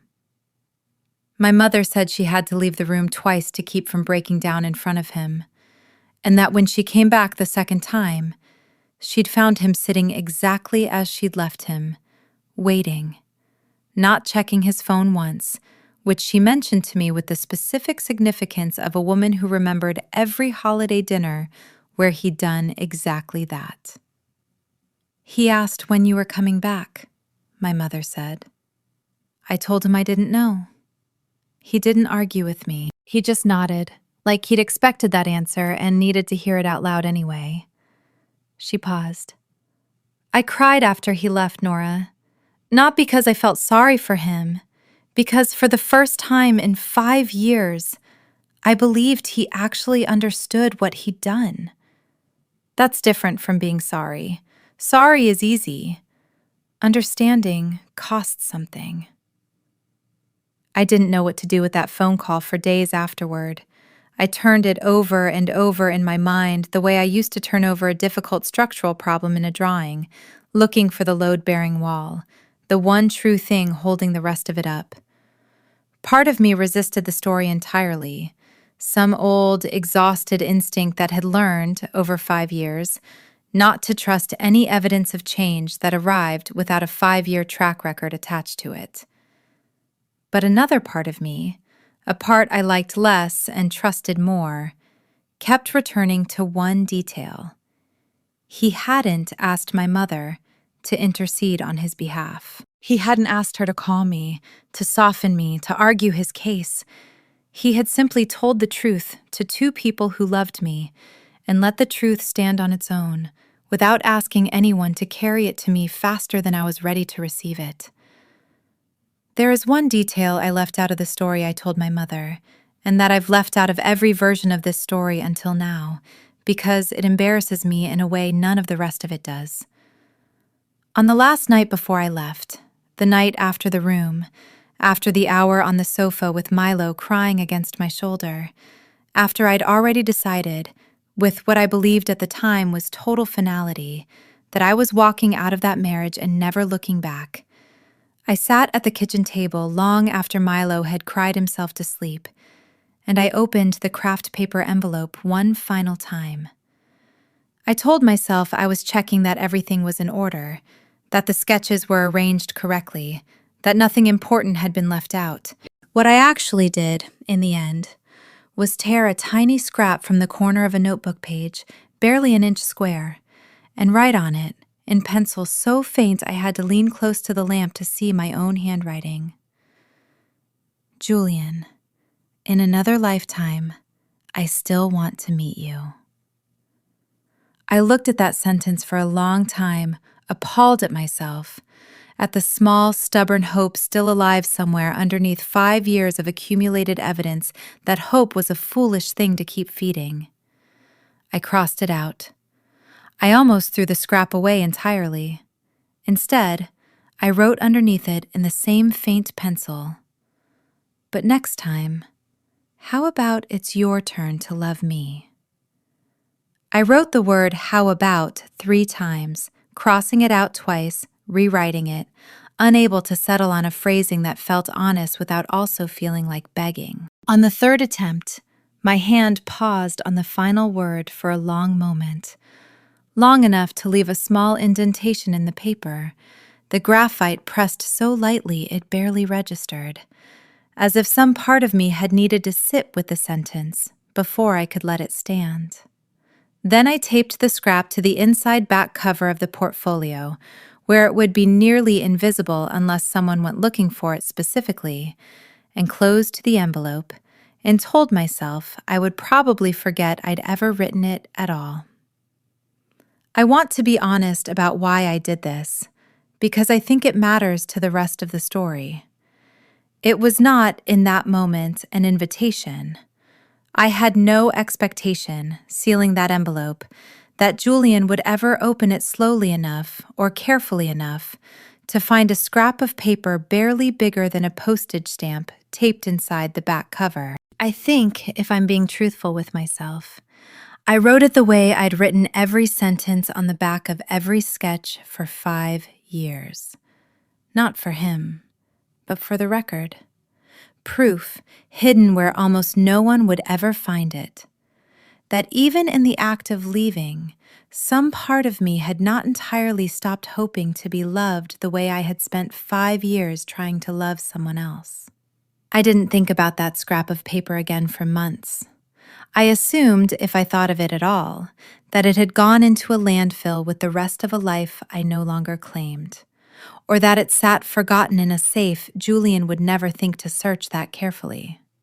It did not occur to me until much later that a man capable of hiring investigators to trace a wire transfer 6 years into the past might also, eventually, be capable of the much smaller, much harder discipline of reading every single word his wife had left behind, twice, 3 times, until he found the ones she hadn't quite meant for him to see. We spoke for the first time in late April, nearly 7 months after I'd left. I was carrying a bag of trash out to the bins behind my building when I turned the corner and found him standing there, hands in his coat pockets, close enough that there was no pretending I hadn't seen him, no retreating back inside without the retreat itself becoming its own kind of statement. "You're still here," I said. It wasn't a question. I'd known, of course, that he was still in Zurich. The cafe window, Frau Albrecht's steady stream of small reports, the occasional glimpse of him at a careful distance from Milo. But saying it out loud, to his actual face, for the first time in 7 months, felt different than simply knowing it. "I am," he said. We stood there for a moment in the thin spring light, close enough to speak without raising our voices, far enough apart that neither of us had to decide what closer would mean. He looked different than he had in Cypress Point. Thinner, the tailored sharpness gone out of him, replaced by something plainer and, against my will, more legible. I found I could read his face in a way I never fully had during our marriage, when he'd kept it composed into the same unreadable boardroom calm at the dinner table as he wore into an acquisitions meeting. Whatever had happened to him in the months since I left had worn some of that composure away, and what was underneath it looked, for the first time since I'd known him, something closer to honest. "I rented an apartment," he said. 3 streets from here." "I know," I said. "Hans at the bakery mentioned it. He said an American man sits in the cafe across from my studio every afternoon for hours." Something flickered at the corner of his mouth, not quite a smile. "You don't have to say anything back to that." I wasn't planning to. I shifted the trash bag in my hand, aware of how absurd this whole conversation was, standing in an alley with a bag of coffee grounds and vegetable peelings between us like the last fragile thing holding the world in its ordinary shape. "You can do whatever you want, Julian. Rent an apartment, sit in a cafe. But I need you to understand that my being polite to you right now doesn't change anything. I'm not coming back. Milo is happy here. He has friends, a school, a life that doesn't require anyone to explain why his father isn't in it." "I know," he said, and something in the plainness of it, the total absence of argument, unsettled me more than a protest would have. "Then what are you here for?" I asked, and I heard in my own voice an old exhaustion I recognized from 100 nights of asking some version of that same question and never once getting an answer that satisfied me. He was quiet for a moment. The wind moved down the narrow lane, carrying the bakery smell of yeast and browning sugar, and he pulled his collar tighter before he answered. "To learn how to cook," he said. I actually laughed. A short, startled sound I hadn't planned and couldn't take back. "What?" "I'm serious." He looked almost embarrassed, an expression I'd genuinely never seen on his face in 5 years of marriage. "I made pasta for the first time 2 months ago. It was, the Frau Albrecht's word, I think, was catastrophic. Yesterday, I successfully fried an egg without breaking the yolk. I ate every meal you ever cooked for 5 years, Nora, and I don't think I said it was good even once. Now that I'm doing it badly myself, I understand that even a bowl of pasta isn't nothing. It isn't automatic. It's work. And I never once acknowledged the work. I didn't have anything to say to that. I stood there with my trash bag, watching a man I had married for his composure stand in an alley admitting with real difficulty that he had spent 5 years failing to notice the most basic forms of care I'd offered him every single day. "Don't cook the pasta too long," I finally said, because it was easier than any of the things I actually wanted to say, and because some old habit of instruction, of teaching, of trying to make his life work better even when I owed him nothing, apparently hadn't fully died. 3 minutes after the water boils is enough. Any longer and it turns to paste no matter how good the sauce is. I turned and walked back inside before he could answer, and I didn't look back to see his face, though I thought about it for the rest of that night, in fact, replaying the whole strange, brief exchange, unable to decide whether I'd just given him a kindness or a weapon, whether teaching a man to cook pasta properly was an act of moving on or an act, despite every promise I'd made myself, of still, quietly, unforgivably caring whether he learned. That spring, Keene's studio won its first major commission, the renovation of a lakeside inn an hour outside the city, a crumbling 19th century property whose new owners wanted something that honored its bones without embalming them. I recognized the commission's shape the moment I walked the property for the first site visit, standing on the sagging back porch looking out over gray water. And it took me a full minute to understand why. It was, almost exactly, the same building I had drawn on hotel stationery on my wedding night, 6 years and a lifetime ago. A small inn with rooms that all faced the water, designed by a woman who believed, that particular night, that she was building the first blueprint of a happy life. I didn't tell anyone that, not even Theo, though I think he suspected something from the way I sat with the site plans for an unusually long time before saying a word. I spent that whole spring and into summer on the project, sketching until midnight most nights the way I used to, except now the sketches weren't secrets I hid in an envelope. They were pinned openly to the studio's largest wall, discussed in meetings, argued over, occasionally rejected by a client who wanted something more conventional, and occasionally, more often than I'd expected, embraced with an enthusiasm that still, 6 months in, caught me off guard every time it happened. I had spent 5 years believing my best work was only good enough for the back of a grocery receipt. It took an entire lakeside inn to teach me otherwise. And even then, some stubborn, quiet part of me needed to relearn the lesson almost daily. Camila's sentencing came down that June. 10 years, the news relayed to me by my mother in a phone call I received standing in the inn's half-renovated lobby, surrounded by paint samples and a crew arguing amiably in Swiss German about tile grout. I felt, hearing the number, a strange flatness where I'd expected something sharper. I think I had already done most of my grieving for that particular injury months earlier, alone, piecing together the mall steps and the 15 unanswered calls and the 6-year-old accident into a single unbearable shape. By the time the number arrived, official and final, it felt less like news and more like a door that had already been closed being formally, legally locked. Theo learned, sometime that same month, what I think he had probably suspected for a while, that whatever was happening between me and the tall American man who occasionally lingered near the studio was not, in fact, entirely over. I never told him directly. I didn't have to.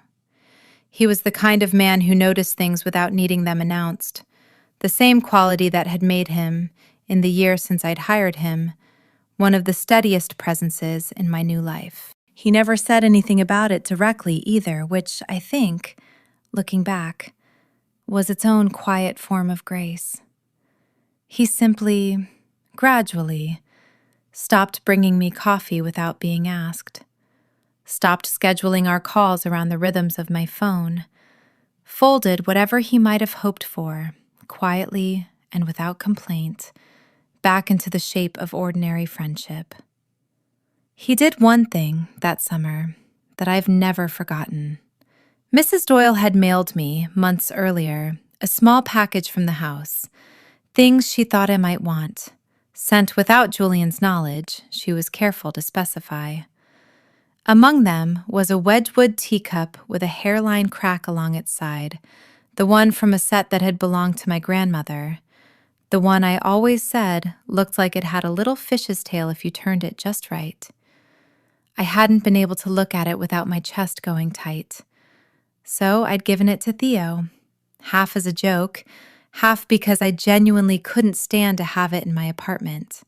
"Do something with this," I'd told him. "I don't care what."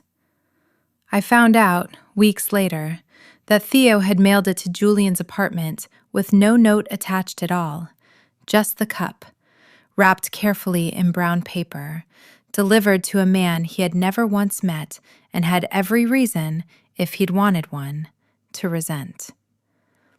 When I asked him about it, embarrassed and unsure how to feel, Theo just shrugged in the particular unbothered way he had about most things that would have wrecked a lesser man's pride. "It wasn't mine to keep," he said. "Some things belong to a story I'm not in." I thought about that sentence for a long time afterward. I still think about it now. I started seeing a therapist that autumn, a soft-spoken woman named Dr. Fisher, whose office sat above a bookshop 3 blocks from my apartment. And I want to include this part of the story, even though it isn't dramatic, because I think it matters more than almost anything else I've written here. The most important work of that year didn't happen in a cafe window or a snowy alley. It happened in a small room with 2 chairs and a box of tissues I refused, out of some stubborn pride, to touch for the first 4 months.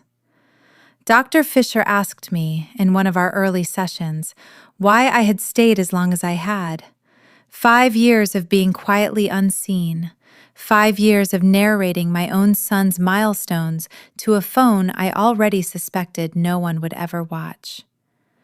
I gave her the answer I'd given myself for years, that I loved him, that marriages take work, that I believed things would eventually settle. She let that sit in the room for a while, the way good therapists let things sit. And then she asked a different question, one I hadn't prepared an answer for. "What did you believe about your own worth?" she asked, "that made 5 years of being unanswered feel like something you should absorb quietly instead of something you should have been furious about from the very first missed appointment?" I didn't have a good answer for that, not that day.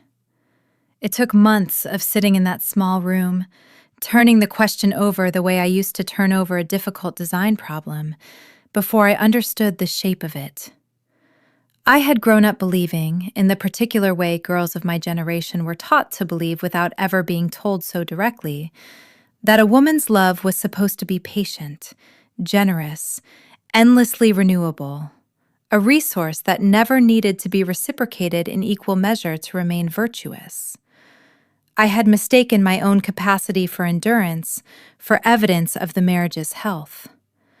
I had spent 5 years being proud of how much I could absorb without breaking, when the thing worth being proud of, all along, was never going to be my tolerance for being unanswered. It was going to be the 54 buildings I designed anyway.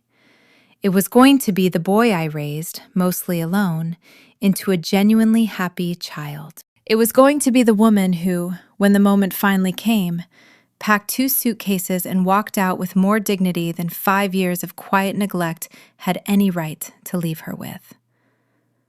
I told Dr. Fisher, one gray November afternoon, about the man in the cafe window, about the pasta, about the sticky note I'd left in the portfolio and half forgotten and now couldn't stop thinking about. She asked me what I was afraid of. I said I was afraid of becoming, again, a woman who mistook someone else's slow, difficult effort for a debt I was obligated to forgive on his timeline rather than mine. She nodded and said something I've carried with me since. Forgiveness and reconciliation aren't the same transaction. You're allowed to forgive a person completely and still decide with total clarity that you don't owe them your future. And you're allowed to let someone earn a place back in your life slowly, on your terms, without that meaning you've forgotten anything, or that the 5 years didn't happen, or that you're required to pretend the cost wasn't real. I didn't know yet, walking out of her office that afternoon into the first hard cold of the coming winter, which of those two paths I was on.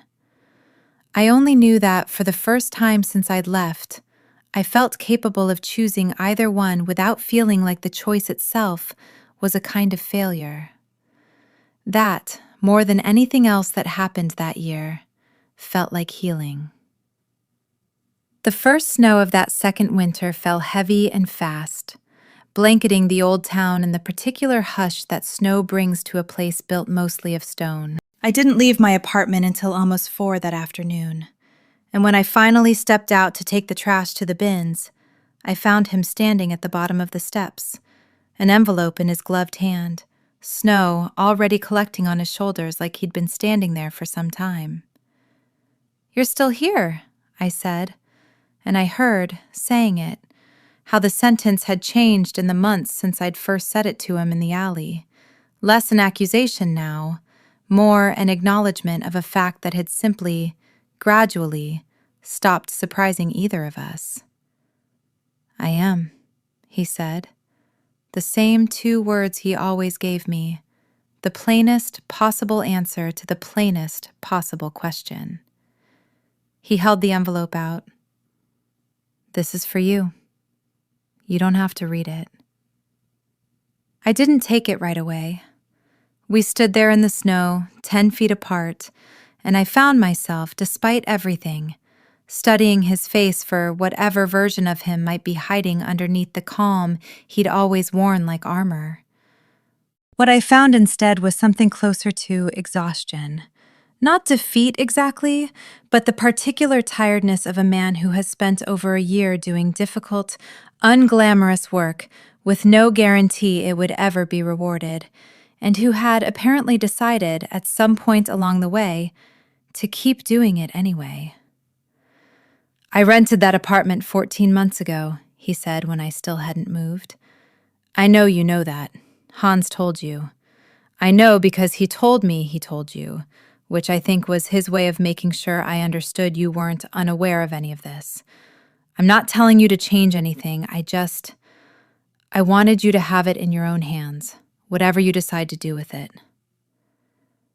"You don't have to come here every day," I said, echoing without entirely meaning to something I'd said to him once before, in that first careful conversation in the alley. "I don't have anything else I'd rather be doing," he said. I looked at him for a long moment, snow gathering in my hair, and something in his eyes had changed since the wedding photograph I'd left behind on the vanity. The hopeful, distracted light that used to live there, always half turned towards some deal or some meeting or some version of Camilla's need, was gone now. And in its place was something quieter, something that had clearly cost him a great deal to arrive at. "Leave it on the mailbox," I said finally, nodding toward the brass box mounted beside my building's door. "I'll get it later." He set the envelope down carefully, like it weighed more than paper, and turned to go. He'd taken maybe 5 steps when I heard myself say his name. Not Julian Cole, formal and distant, the way I'd been saying it for over a year, but just Julian, the way I used to say it in the first months of our marriage, before I'd learned to load the word with distance for my own protection. He stopped, but didn't turn around. "To learn how to cook," I said, because some part of me needed him to know I hadn't forgotten our conversation from that spring, hadn't forgotten any of it, no matter how carefully I'd guarded that fact for the 8 months since. "Is that still all it is?" He turned around then. The snow had settled thick enough on his shoulders that he looked, for a moment, almost like a stranger, someone I might have passed on the street without a second glance, if I hadn't spent 5 years learning every line of his face by heart. "No," he said. "It stopped being about that a long time ago. But I didn't think you'd believe me if I said it any other way than by actually showing up. Every day, for as long as it takes." He walked back toward his own apartment, and I stood on the steps for a long time after he'd disappeared around the corner, the envelope sitting unopened on the mailbox, snow settling silently over the whole quiet, complicated shape of everything I still didn't know how to feel. I brought it inside that evening, after Milo was asleep, and sat at my kitchen table, the same posture, I realized with a small, involuntary laugh, that I'd held on my wedding night, drawing an in on hotel stationery, believing myself the happiest woman in the world. I opened the envelope slowly. There was no salutation. He'd never been a man for greetings, even in writing. I found the 54 sketches. I've looked at every one. I've read every word on the back. I watched all 300 videos, Milo's first role, his first steps, the first time he said "Dada," the nights you called out for me and no one answered. I'm 2 years too late seeing any of it, but I see it now, and I'm not going to pretend I don't. Camilla was sentenced to 10 years. The mall, the oil on the steps, the accident 6 years ago, and other things that came to light in between. She won't be able to reach you again, or reach anyone else the way she reached us. I visited your parents. They're well. Your mother asked when you were coming home. I told her I didn't know. She cried, and I understood, sitting at her table, that I was probably the reason for at least some of those tears, going back further than I'd ever let myself count. I found the blue shark slippers by the shoe cabinet before I left the house for good. They're by my door now, next to my own shoes. I don't know why that matters to me as much as it does, except that I think I finally understand that the small things were never actually small. They were the whole marriage. I just wasn't looking at them. The teacup with the crack, Theo sent it to me. I made tea with it. It was too bitter. I understand now that it wasn't ever that your tea was good. It was that you were the one who made it, and I drank 5 years of your care without once thinking to taste it. One more thing. The note in the portfolio, taped to the back cover. You probably didn't think I'd find it. I did. You asked if, in another lifetime, it could be my turn to love you. I don't think we need to wait for another lifetime. This one isn't finished yet, not for me, and I don't believe it's finished for you either, whatever you decide to do about that. I read the letter 3 times before I set it down. I did not cry, not that night. The tears, when they eventually came, arrived days later at an unremarkable moment, halfway through making Milo's lunch, without any warning at all. The particular delayed grief of a woman who has learned to postpone her own feelings until it is finally, actually safe to have them.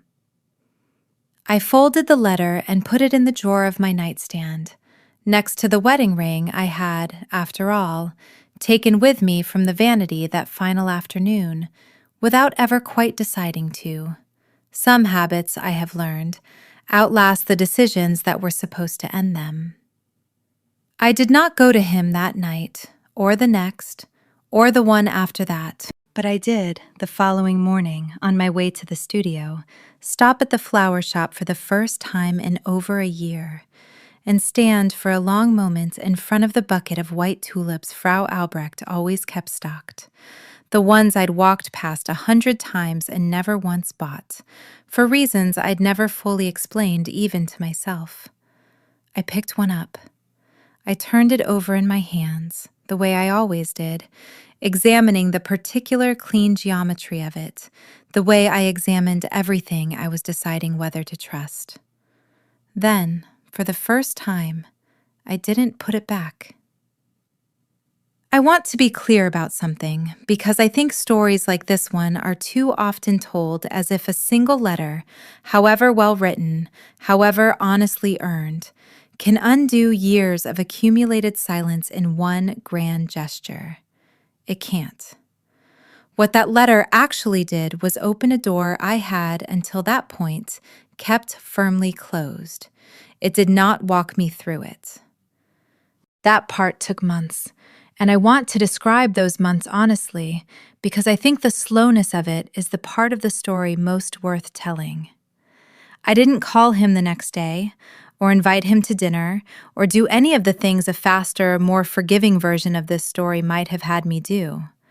I bought the tulip, and I put it in a glass on my kitchen windowsill, and I let it sit there for 3 days before I let myself examine what buying it had actually meant. Then, the following week, I invited him for coffee, not dinner, not anything that could be mistaken for a reconciliation, just coffee, in a public place, in the middle of a Tuesday afternoon, with clear edges I controlled from the very first sentence. We sat across from each other at a small table near the window of his own cafe, the one where he'd spent over a year watching my studio from a careful distance, and I told him, plainly, what I needed him to understand before either of us went a single step further: that I was not the same woman he'd married. That 5 years of being unanswered had changed the shape of what I was willing to tolerate, permanently, in ways that had nothing to do with punishing him, and everything to do with having finally learned what my own attention was worth.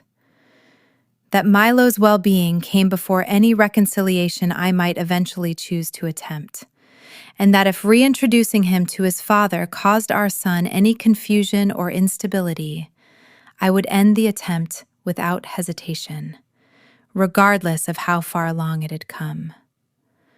That I was not, under any circumstances, interested in a fast timeline, a grand romantic gesture, or a return to the house in Cypress Point, which I never intended to live in again.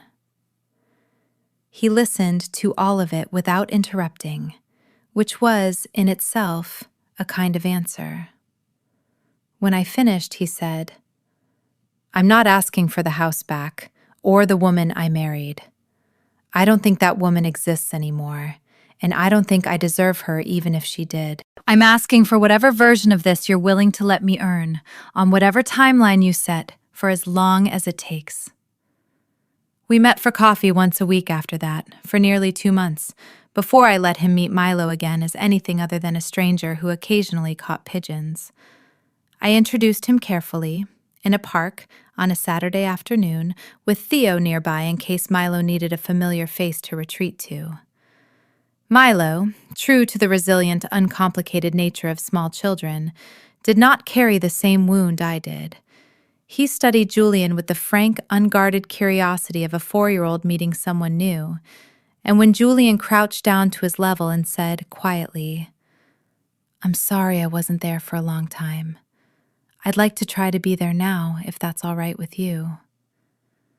Milo considered this with a gravity that nearly broke my heart, and then asked if Julian knew how to build Lego castles. He did not, as it turned out, know how to build Lego castles particularly well. He spent the following 2 Saturdays learning, with the same grim, unglamorous discipline he'd once applied to pasta, kneeling on my apartment floor with instruction booklets, while Milo directed him with imperious 4-year-old confidence. I watched them from the kitchen doorway more evenings than I ever told him about, and I will admit, without embarrassment, that there were nights I had to turn away and busy myself with dishes I didn't need to wash, because watching a father finally show up for the ordinary, unglamorous work of fatherhood was harder, in its own way, than watching him fail to show up ever had been. Grief, I learned that winter, doesn't always announce itself as sorrow. Sometimes it arrives disguised as an ache you can't quite name, watching someone finally do, imperfectly and 2 years too late, the thing you spent 5 years silently begging for. I returned to the house exactly once, the following spring, and I want to describe that visit because I think it closed something in me that the letter, for all its honesty, hadn't quite managed to reach. I flew back for a design conference in Boston, and on the last afternoon, before my flight home to Zurich, I rented a car and drove the 2 hours to Cypress Point without telling Julian I was coming. I told myself it was practical. There were things of mine still boxed in storage, decisions to make about the property now that the divorce, finalized quietly the previous autumn with a settlement so generous on my behalf that I'd initially refused half of it before my lawyer convinced me refusing further would only prolong a process I badly wanted finished. But the truth was simpler and less practical than that. I needed to stand in that house one more time, on my own terms, as a woman who no longer lived there, to prove to myself that the walls had lost whatever power they'd once held over me. Mrs. Doyle met me at the gate, and the two of us stood there for a long moment before either of us said anything. And then she was crying, and I was crying. 2 women who had shared 5 years of a particular quiet grief neither of us had ever been allowed to name out loud while it was happening. She'd stayed on as caretaker, at Julian's request, even after the house sat mostly empty. He'd moved his primary residence into the city the year before, unable, he told me later, to spend another night in a house that had become, in his memory, less a home than a crime scene. The wisteria trellis was still there, heavier with bloom than I remembered, purple clusters hanging low enough to brush the top of my head as I walked beneath it. Milo's old tricycle was gone, donated, Mrs. Doyle told me, to a children's shelter downtown at Julian's instruction the year after I left, because he said he couldn't stand walking past it every morning and being reminded of a boy he'd failed to notice growing up. I went upstairs. The nursery, the closet by then, had been gutted a second time. Julian had hired a contractor the same month he found the room destroyed, before he'd even booked his flight to Zurich, and had every trace of the walk-in closet torn out and the space returned, as closely as memory and old photographs allowed, to something resembling what it had once been. Not identical, he'd been honest with me about that in an earlier phone call, said he hadn't wanted to pretend the years hadn't happened by recreating an exact replica of a room a different, younger version of our family had lived in. Instead, the walls were painted a deeper, more grown-up blue. And instead of hot air balloons, a local artist had painted a single, long mural of a lake at different times of day, dawn to midnight, wrapping the whole room in gradual, patient light. It wasn't the room I'd built. It was, I understood, standing in the doorway with Mrs. Doyle beside me, a kind of apology rendered in paint, an acknowledgement that he couldn't undo what had happened in that room, but could at least make sure the next thing that happened there was built with real attention, the kind he'd never once given the first version. I didn't cry in that room, though I'd expected to. What I felt instead was something quieter, more like relief. The specific, unglamorous relief of watching a wound finally, actually close, rather than simply scar over the way I'd expected it to for the rest of my life. I stood in the doorway for a long time, and then I closed the door gently, The way you close the door on a room you've finally forgiven yourself for having to leave. Before I left that afternoon, I found the blue Lego brick still wedged in the gap of the baseboard downstairs, the one from Milo's castle set, missed by the cleaning crew years earlier. I picked it up and put it in my coat pocket, and I carried it back to Zurich with me, where it now sits in a small dish on my kitchen windowsill, next to the tulip glass, a tiny blue anchor holding down one corner of a life I'm still, every day, in the careful process of rebuilding. If I could go back and sit across the table from the 26-year-old woman who let a man say, "not bad," about her portfolio, and build a decade of hope on it, I don't know that I'd tell her not to fall in love with him. Some lessons, I've come to believe, can only be learned by living all the way through them. And I'm not sure a version of me who avoided those 5 years entirely would be the same woman who now runs a studio with her own name over the door, who taught herself, slowly and at great cost, that quiet endurance is not the same thing as love, and that a marriage where only one person is doing the noticing isn't a marriage at all. It's a long, patient act of self-erasure, dressed up in the language of devotion, so it doesn't have to look like what it actually is. What I would tell her, if I could, is smaller and harder than a warning. I would tell her, keep drawing, keep the sketchbook, keep filming the videos if that's what steadies your hands, but stop telling yourself they're only for later, only for someday, only for an audience that hasn't earned the right to see them yet. Show your work to people who ask to see it and mean the asking. Notice, early, who remembers your birthday without a calendar reminder? Who shows up to the hospital on time? Who watches the video the day you send it instead of 3 weeks later, if ever? These are not small things. I spent 5 years believing they were small, and the belief cost me nearly everything I had, including, for a long time, my own good opinion of myself. I would tell her that leaving quietly is not the same thing as leaving without dignity, and that a woman who packs 2 suitcases and walks out without a scene has not failed to fight for her marriage. She has simply, finally, stopped fighting a war that was only ever being waged from one side. I would tell her that beef stew left on the second shelf and a note that says, "You can have a taste," and a pair of slippers left behind so a small boy's presence in a house won't be entirely erased. These are not contradictions of leaving. They are proof that you can walk away from a person completely and still, somehow, carry the whole weight of your own decency with you out the door. Because your decency was never actually his to keep.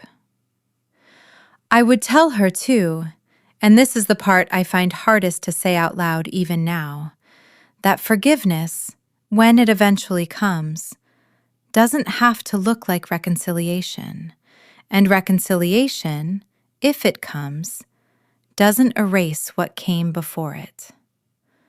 I have forgiven Julian. I believe that most days with real conviction.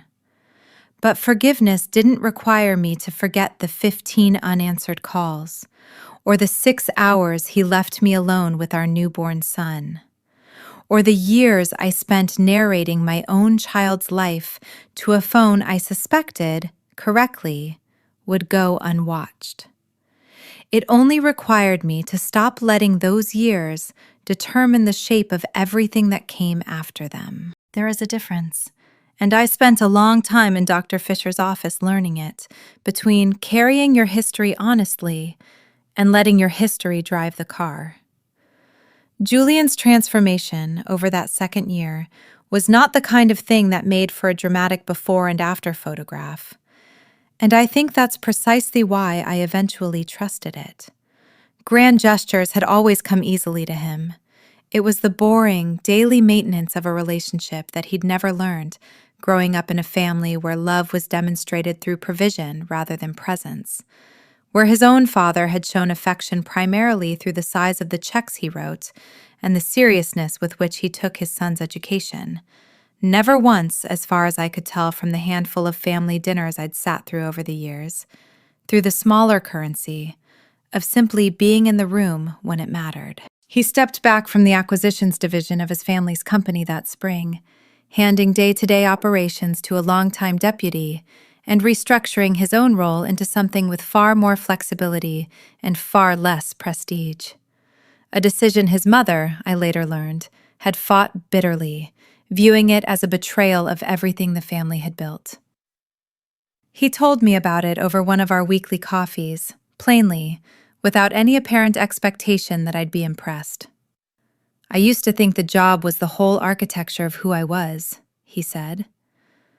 "I'm trying to build something with a smaller footprint now, something that leaves room for other things to actually fit inside it." He established a modest venture fund that spring focused on small design and hospitality projects, inns, cafes, community spaces, the kind of work I did, the kind of work he told me, with an honesty that still occasionally startled me, he had spent our entire marriage privately regarding as decorative rather than serious. "I was wrong about that," he said, the first time he brought it up, sitting across from me with his hands wrapped around a coffee he'd stopped needing to check his phone every few minutes to survive. "I understand now that I called it decorative because taking it seriously would have required me to take you seriously. And some part of me wasn't ready to do that. It was easier to file you under charming hobby than to sit with what it actually meant that you kept building things nobody asked you to build for 5 years without an audience." He funded the Lakeside Inn's final phase of renovation that summer. Not as my patron, he was careful, almost fastidious, about the language he used, insisting on a standard investor stake with terms identical to what any other backer would have received, refusing any arrangement that could be mistaken for buying his way back into my good graces. I appreciated the carefulness more than I let on at the time. It would have been easy for him to simply write a large check and call it love. The fact that he didn't, that he structured the investment properly, negotiated the terms with my lawyer like any other business relationship, insisted on due diligence he clearly found tedious, told me something about how seriously he was taking the specific, unglamorous work of rebuilding trust, rather than simply purchasing its appearance. Camila's family cut contact with him entirely after the sentencing. A rupture I know cost him more than he ever said out loud, given how long their two families had been intertwined. He mentioned it only once, months later, almost in passing. "I used to think losing that friendship would feel like losing a limb," he said. "It mostly just feels like finally setting down something heavy I'd been carrying so long, I'd forgotten it wasn't actually mine to hold." Marcus Thorne, Camila's accountant and longtime accomplice, was indicted the following year on separate fraud charges unrelated to our family, and Julian, when he mentioned it to me, did so with a kind of tired, unsatisfied relief, not triumph, just the quiet closing of a ledger that had been open far too long. I don't want to tell this story as though the year unfolded in a single smooth upward line, because it didn't. And I think a story that pretends healing is linear does a disservice to anyone reading it who's still somewhere in the middle of their own mess. There was a night, that autumn, almost exactly a year after the letter, when an old fear resurfaced with a force that genuinely frightened me. Milo had a school recital, a small, unremarkable event by any objective measure. 40 children in paper animal masks singing 3 songs slightly out of tune, the kind of evening that exists in 1,000 versions in 1,000 school gymnasiums every week of the year. Julian had promised to be there. He'd written it in his own calendar 3 separate times over the preceding month. A small tick I'd noticed and found, against my better judgment, quietly reassuring. A man who had once let entire birthdays disappear from his awareness now triple confirming a kindergarten recital like it was a merger closing. He was 40 minutes late. I sat in that gymnasium watching other fathers settle into folding chairs beside their families, watching Milo scan the crowd from his spot in the second row, his small shoulders dropping by visible degrees every few minutes that his father's seat stayed empty. And I felt something in my chest go cold and familiar in a way that terrified me more than anger would have. It wasn't Julian's lateness itself that frightened me. It was how instantly, how completely, my body remembered the shape of this particular disappointment.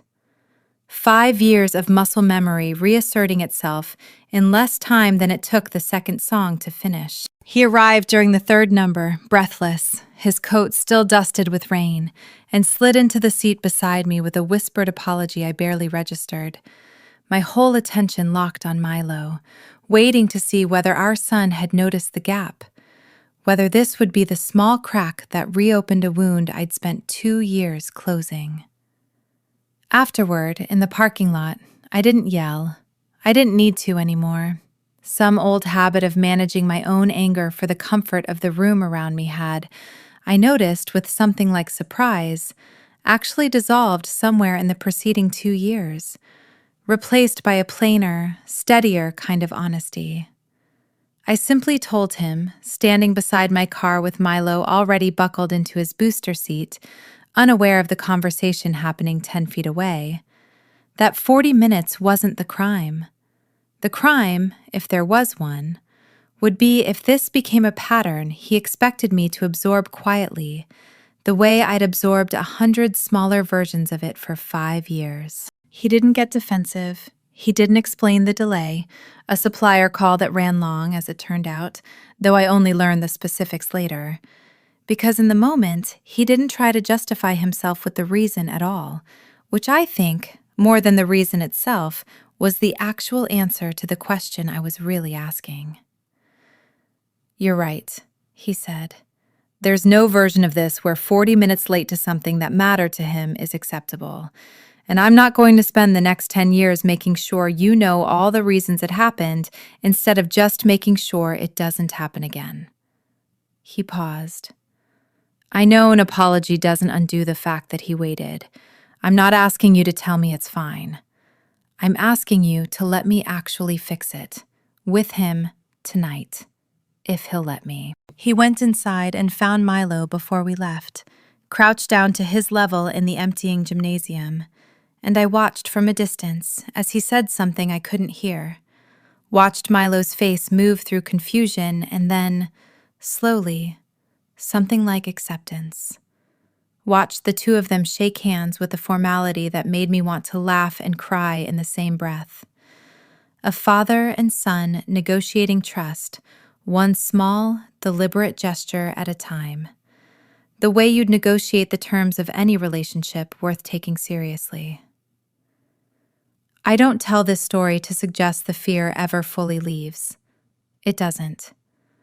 I still feel a version of that cold, familiar drop in my chest every time a plan changes at the last minute, every time a phone rings at an inconvenient hour, and I've made a kind of peace with the fact that this particular scar may simply be part of the permanent architecture of who I am now. The way a building sometimes keeps the outline of an older structure visible beneath a new facade. What changed that night in the parking lot wasn't the fear. It was watching, for the first time, what it looked like for someone to meet that fear with something other than defensiveness, deflection, or a check written to make the discomfort go away. He met it with an apology that cost him something. And then with the much harder work of actually changing the behavior the apology was for. That, more than any letter, more than any snowy afternoon confession, was the evidence I had actually been waiting 2 years to see. I want to pause the story of Julian and me for a moment to tell you about Theo, because I think his happiness matters to this story, even though he was never, in the end, its central romance. And because I think stories like mine too often forget to give the good, steady, unglamorous men in the margins their own ending. Theo met a violinist named Aylin that winter. At a concert I'd dragged him to because I felt guilty about how many evenings he'd spent over the preceding 2 years, quietly absorbing the emotional overflow of my complicated life without ever once asking for anything in return. She played in the small chamber orchestra that performed at the Lakeside Inn's soft opening the following spring, and I watched, from across the newly renovated great room, as Theo introduced himself to her with the same unhurried, attentive steadiness he brought to everything. And I felt something in my chest loosen that I hadn't fully realized was still held tight. A guilt I'd been quietly carrying, I think, since the day I first noticed him folding his own hopes back into ordinary friendship without complaint. They married the following autumn in a small ceremony in the garden behind Ellen's family's house outside Lucerne. And Theo asked me, with a shyness that struck me as almost unbearably sweet in a man usually so composed, whether I would design the space for it. I spent a full month on that garden layout, more care than I'd given some commercial projects worth 10 times the budget, because I understood, drafting it, that I was thanking him in the only language either of us had ever really needed. Not words, but attention, freely given.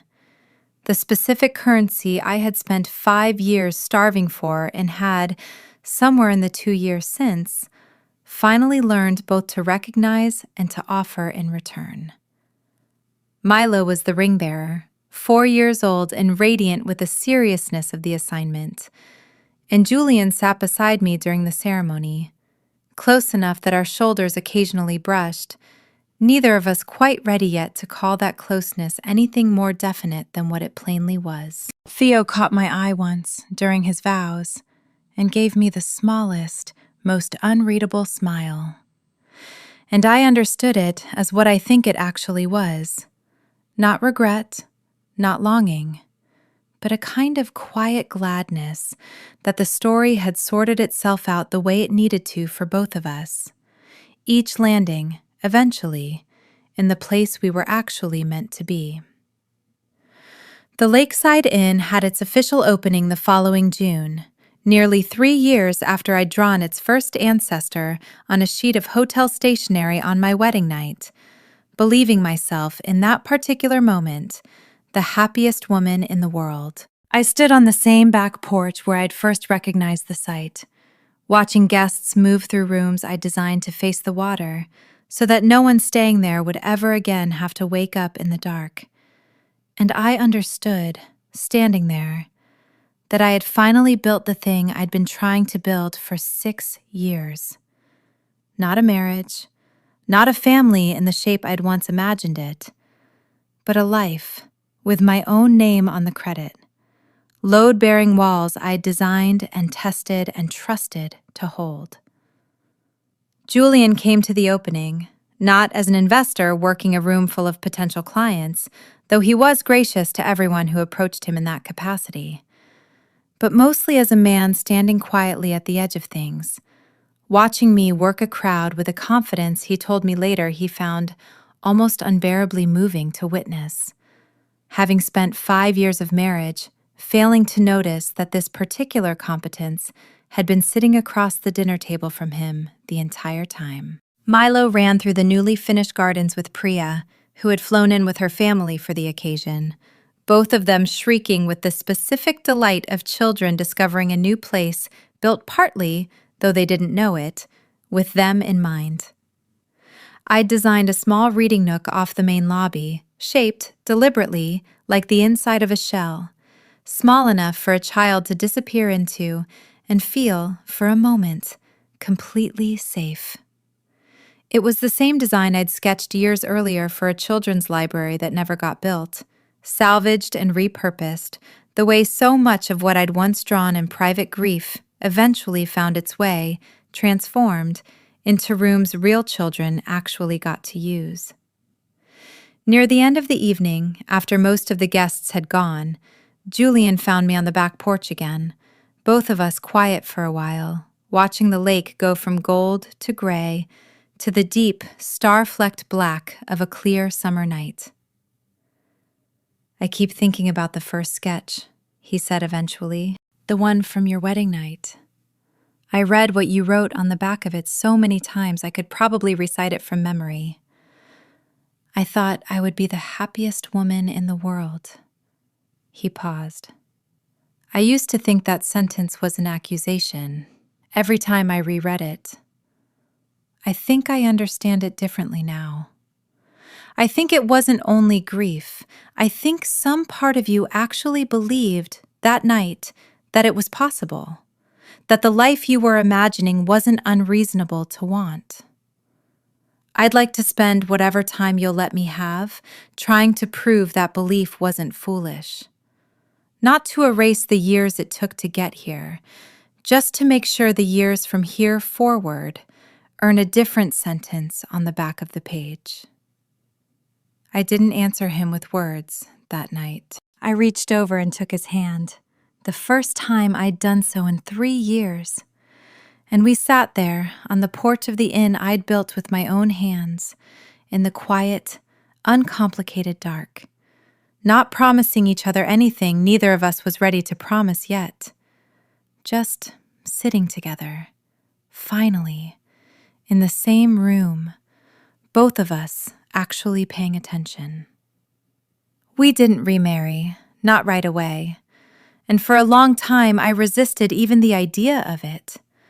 Not because I doubted what we'd built in those 3 careful years, but because some part of me needed to prove, to myself more than to anyone watching, that I could build a whole, complete, unashamed life without requiring a wedding to validate its shape.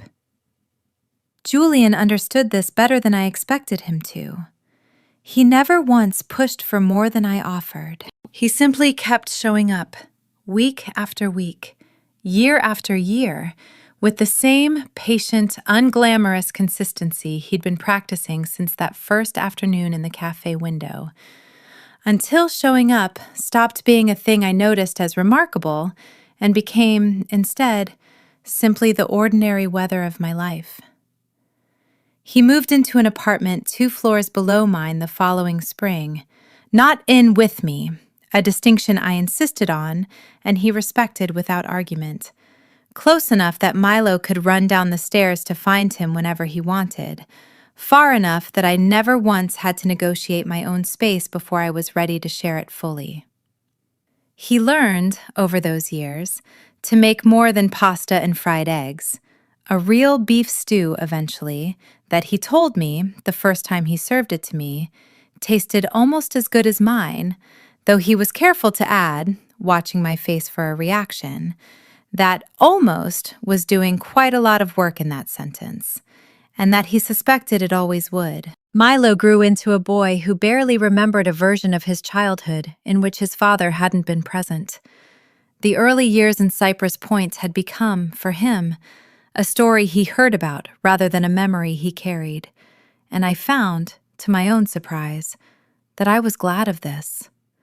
I had spent the first year of our separation grieving what those early years had cost him.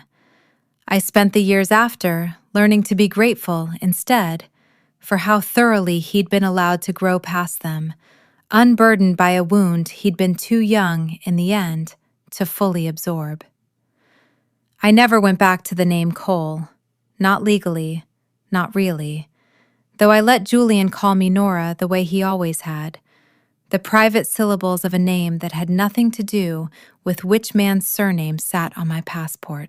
Keen Studio grew into a firm with 11 employees and a waiting list of clients long enough that I could finally, for the first time in my professional life, choose projects based on whether they excited me rather than whether they paid the bills.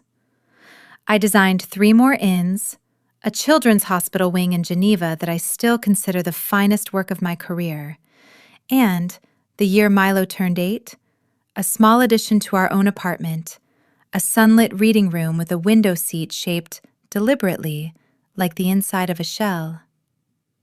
There was no single day I could point to, looking back, when Julian and I became again unambiguously a family.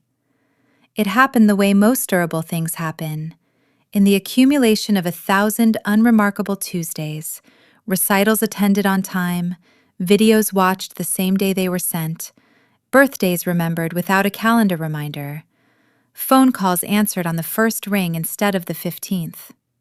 I had spent 5 years learning to measure love by its absence. I spent the years that followed relearning, slowly and with real effort, how to measure it by its presence instead.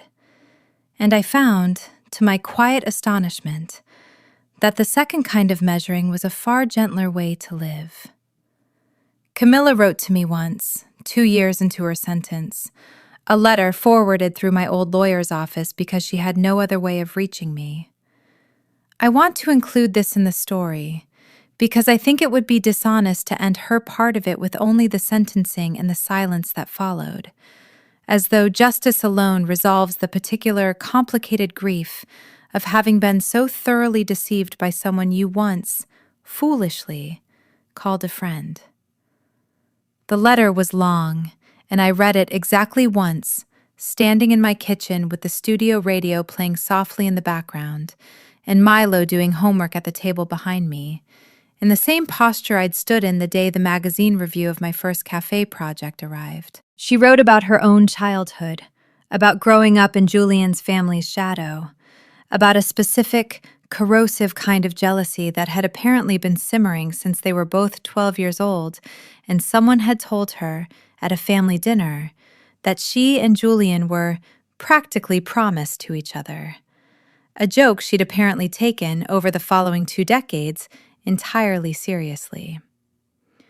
She wrote about watching him marry someone else, about the particular, unbearable indignity of watching that someone else be loved, however imperfectly, in a way she'd convinced herself was rightfully hers. She did not apologize for the accident 6 years earlier, or for the mall steps, though she came close, in a paragraph I read twice before understanding what she was actually trying, clumsily, to say without saying it directly. She apologized, more clearly, for the room, for Milo's terror, for the 6 workmen and the drills and an hour on a sofa that neither of us, it turned out, would ever fully stop carrying. I didn't write back. I thought about it for a long time, drafted in my head several versions of a response, some generous, some furious, none of them ever quite honest enough to send. In the end, I understood that whatever answer I owed her, if I owed her one at all, had already been given, months earlier, in the simple fact of building a life so thoroughly beyond her reach that her letter arrived less like a wound reopened and more like a dispatch from a country I no longer lived in. I filed it away in a drawer I don't open often, and I let that be the whole of my response. Some doors, I've learned, don't need to be slammed to stay properly, permanently closed. They can simply be left, quietly, unanswered. Keen's studio is mostly women now, a fact I didn't plan for deliberately, but which happened anyway, the way certain kinds of workplaces quietly self-select for the people who most need what they're offering. I have a rule, unofficial but consistently enforced, that no one on my team works past 6 unless a genuine deadline requires it, and that anyone with a family emergency leaves immediately. No explanation required, no guilt permitted to follow them out the door. I built that rule out of the specific memory of standing alone in a hospital corridor at 3 a.m, and I have never once regretted the cost of it, even on the handful of occasions it has meant disappointing a client's timeline. I mentor 2 or 3 junior designers at a time, mostly young women a decade behind where I was when I met Julian. And I find myself, in those mentoring conversations, returning again and again to lessons I only learned the hard way, hoping to hand them over secondhand instead. I tell them, don't let anyone call your work a hobby, even gently, even affectionately, even from someone who says it while smiling. I tell them, notice, early, who remembers the small things without being reminded, and weight that evidence more heavily than any grand gesture. Because grand gestures are cheap, and small, consistent attention is the rarest, most expensive thing a person can offer you. I tell them, keep a record of your own work, whatever form that record takes, because you will need proof someday, possibly only to yourself, that you were paying attention to your own life even during the years when it felt like no one else was. One of them, a quiet, formidably talented young woman named Priyanka, who reminds me, in flashes, uncomfortably of myself at 26, asked me once, over a late dinner after a client meeting had run long, whether I regretted the 5 years I'd spent married to a man who hadn't deserved the attention I gave him. I thought about the question for a long time before I answered, because I wanted to give her something more honest than the easy version of the answer. I regret the years I spent believing my silence was a virtue, I told her finally. I don't regret loving him, even badly, even one-sidedly, because I think the capacity to love that fully is not actually a flaw, whatever it cost me to discover that the person receiving it hadn't yet earned it. I regret not asking sooner whether the love was being returned in kind, and I regret how long it took me to understand that asking wasn't an act of disloyalty. It was the most basic act of self-respect there is. I paused.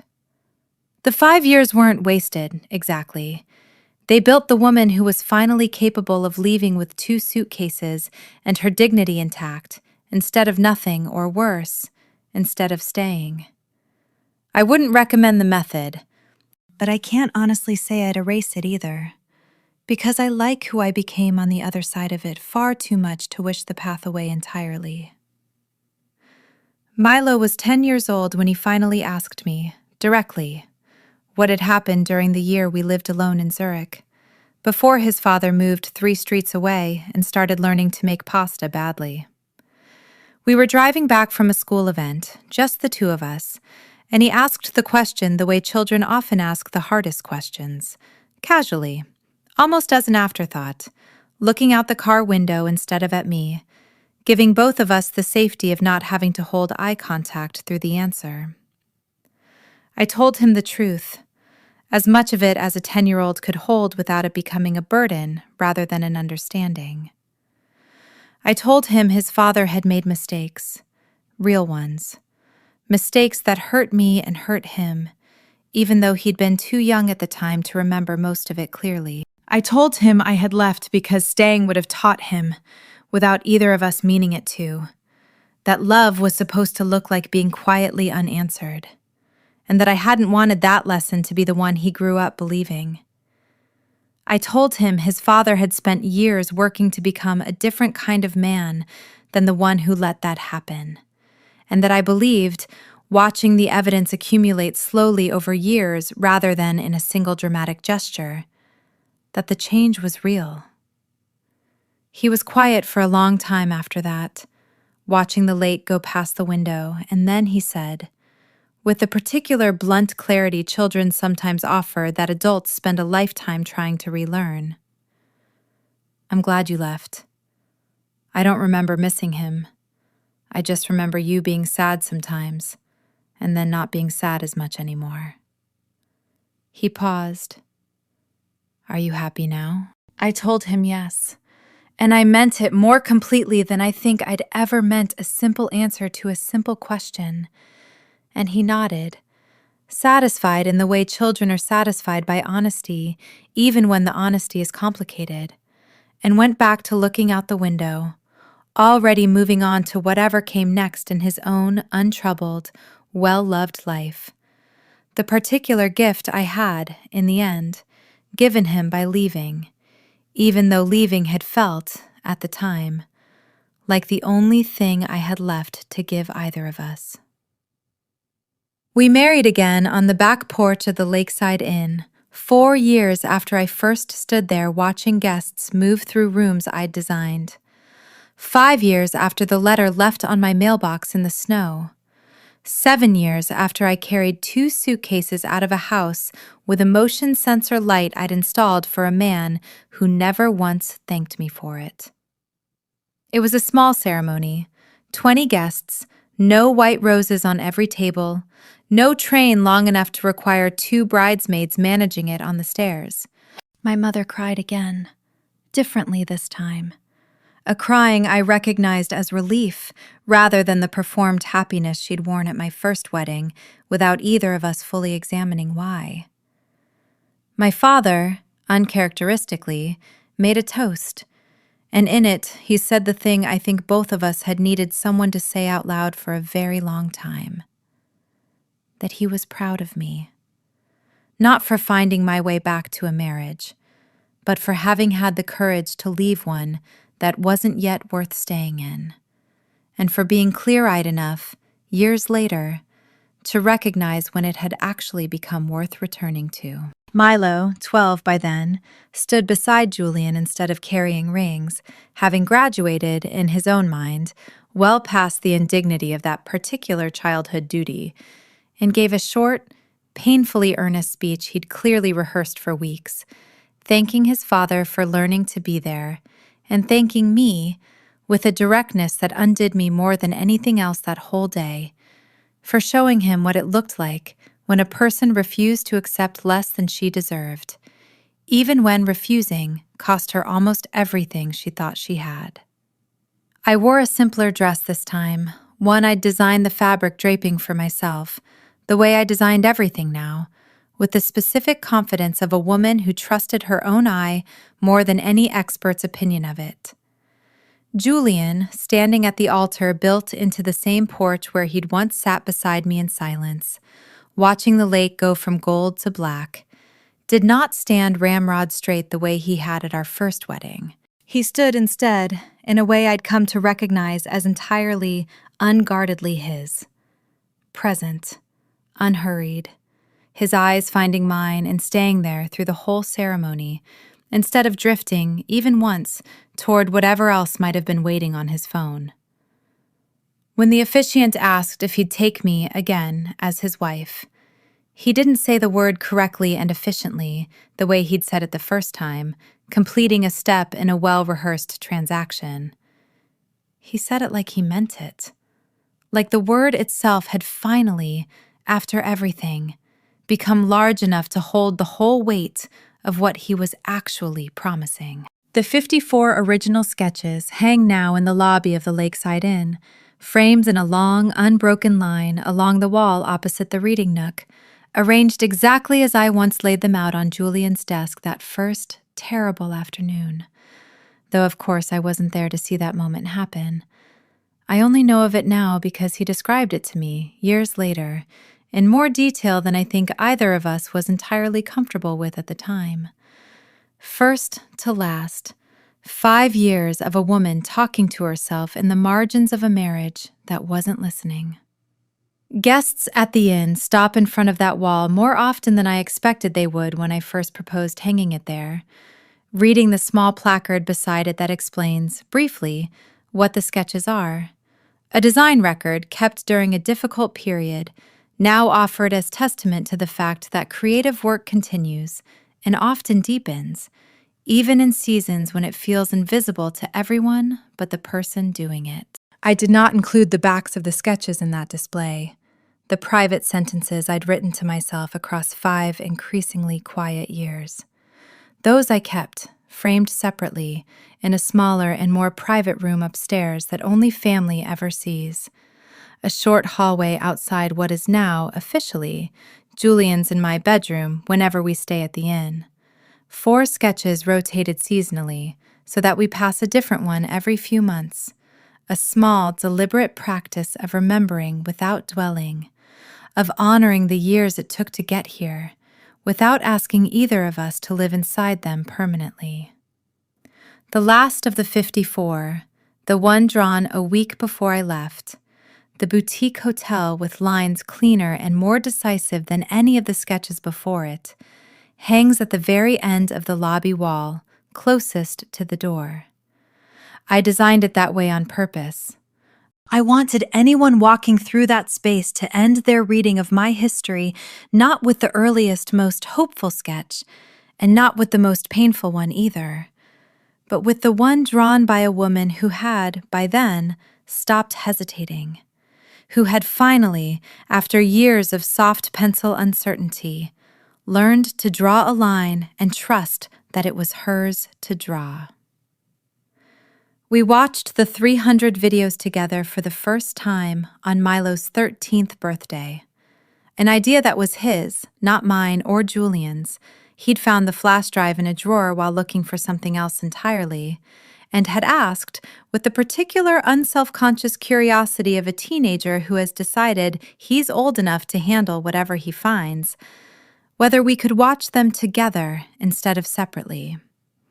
The three of us on the couch with the actual footage of his own early years playing across the television for the first time since I'd recorded most of it alone. It took the better part of a weekend. I had forgotten how many of them there were, forgotten the specific ache of watching myself, 29 and exhausted and still hoping, narrate my son's milestones into an empty hallway. Julian watched all 300 without looking away once, which I noticed, and which I think he wanted me to notice, though neither of us said so out loud. When the video of Milo's first fever night hospital visit played, the one where my voice finally says flatly, "This is the last one, I'm not making any more, no one watches them anyway," Julian reached over and took my hand without a word, and held it through the rest of that video and the silence that followed it. And I understood that this, more than any letter or any snowy confession, was the apology finally, fully arriving, in the only currency that had ever actually mattered: his full, undivided attention, given freely, years too late but given completely, to a woman who had once recorded 300 small proofs of love into the dark because she had nowhere else to put them. Milo, for his part, mostly laughed, delighted by his own infant clumsiness, by the sound of his first mangled dada, by a version of himself he'd never had access to before that weekend. He didn't carry the same grief in those videos that his parents did, watching them. And I found myself grateful for that distance. Grateful that the record I'd kept so carefully, so privately for so long, could finally exist for him simply as what it had always actually been underneath all the sorrow. A mother's love. Thoroughly, exhaustively documented, waiting patiently for an audience large enough to finally receive it. People ask me sometimes, now that the dramatic parts of this story are long behind us, what it actually looks like day to day.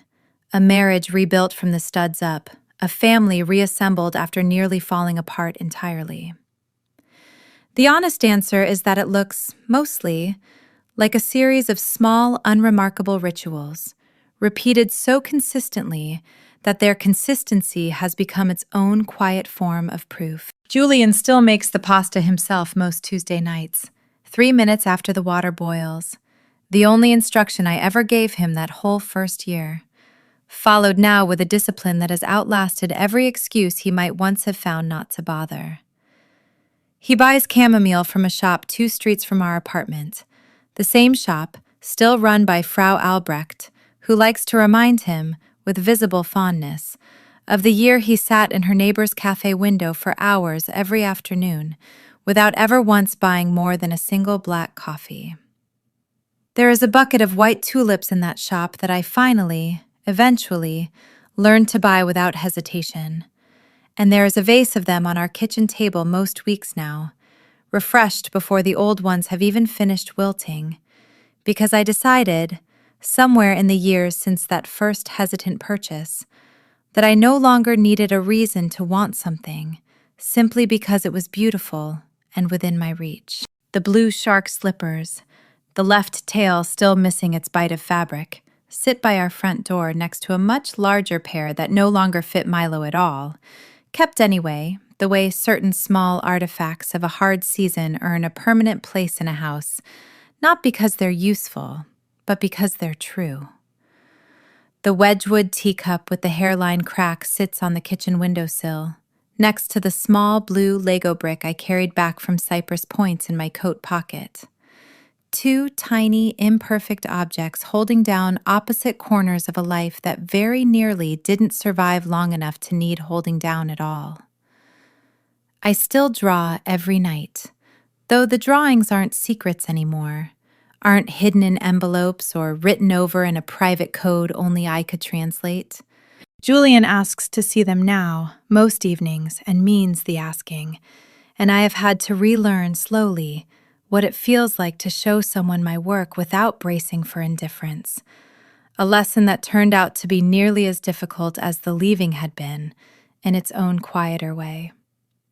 Some nights he falls asleep on the couch before I've finished the sketch I'm working on, and I let him, because I've learned that a man falling asleep in the same room as you, trusting you enough to close his eyes, is its own small, unglamorous form of intimacy. Nothing like the grand gestures either of us once mistook for love, and worth, in the end, immeasurably more. Milo is nearly grown now, tall enough that he has to duck slightly under the door frame of his own bedroom, the one Julian rebuilt with a lake mural stretching from dawn to midnight across every wall. He still asks, occasionally, about those first hard years. Less out of grief now than out of the ordinary curiosity of a young man trying to understand the full shape of the family that raised him. And I answer him honestly every time, because I decided a long time ago that the truth, even the difficult parts of it, was a better inheritance to leave him than a story sanded down for comfort. Of everything people ask me when they learn the outline of this story, the question I get most often is some version of the same thing. How did you forgive him? It's usually asked with a particular kind of hopeful urgency, as though I might be holding the key to some formula, some sequence of steps that could be applied to any wound, guaranteed to produce reconciliation on the other side, if only followed correctly. I understand the hope behind the question. I spent 5 years wanting exactly that kind of formula myself. Some proof that if I simply endured correctly, loved patiently enough, waited with sufficient grace, the marriage would eventually right itself, the way a keel rights a boat in rough water. I don't think forgiveness works that way, and I've come to distrust any story that suggests it does. What I can tell you, honestly, is not a formula, but a sequence of things that happen to be true in my particular case, none of them guaranteed, none of them owed to me or to any other woman standing where I once stood. Julian's change was not performed for an audience. It continued in rooms I wasn't in, on days I never found out about until much later, if I found out about them at all. It cost him things that were genuinely difficult to give up. Status, certain friendships, a version of himself that had been comfortable for 30 years and that he dismantled anyway, slowly, without complaint, because he'd finally understood it wasn't a version worth protecting.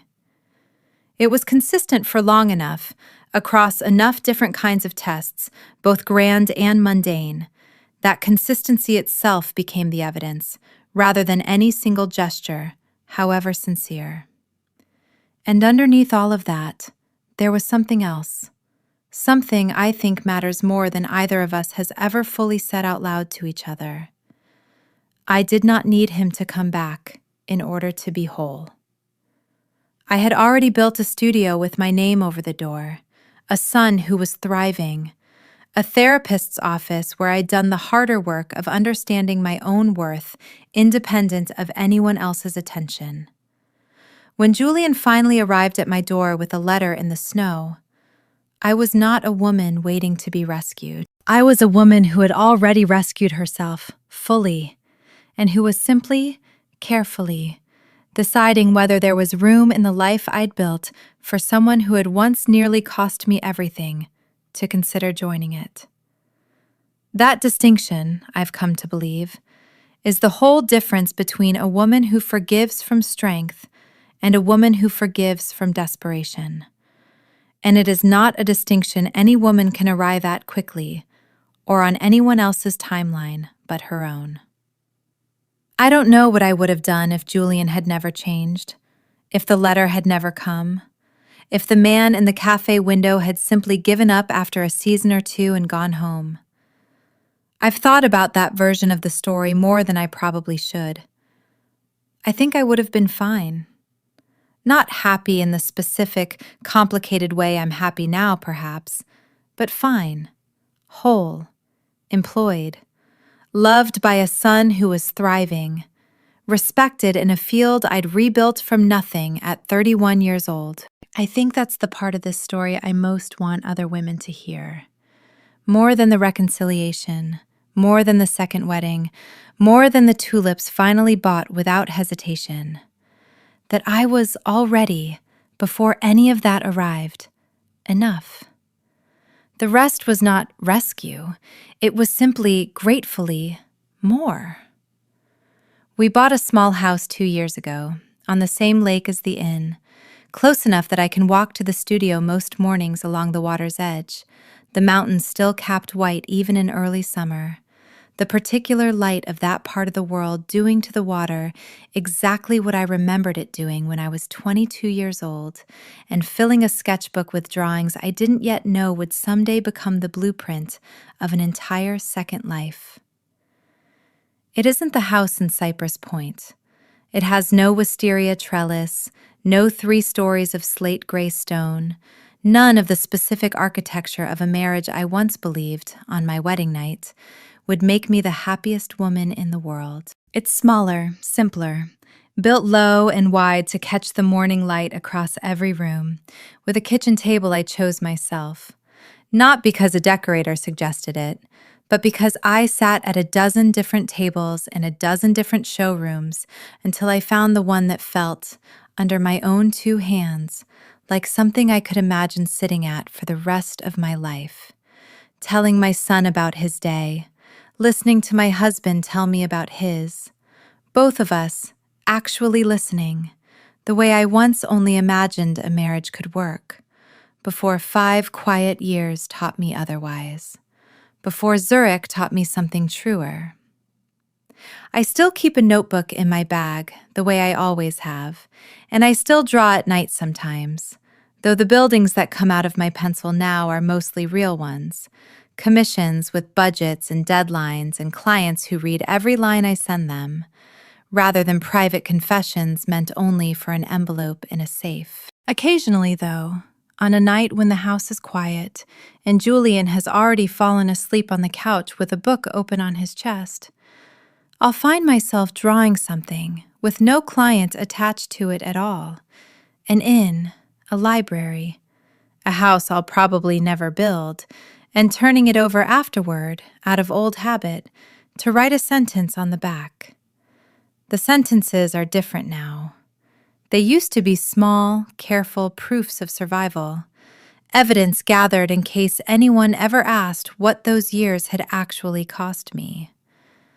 Now they're simpler, and I think, in their own way, harder won. Last week I wrote, Julian remembered the recital without being reminded. Milo laughed so hard at dinner he had to leave the table. I am, most days, exactly as happy as I once believed I would be, walking down the aisle in a garden in Connecticut a lifetime ago, before I understood that happiness isn't a thing you're handed on your wedding day. It's a thing you build, slowly, sometimes alone, sometimes with someone who, finally, after everything, learns to help you carry the weight of it.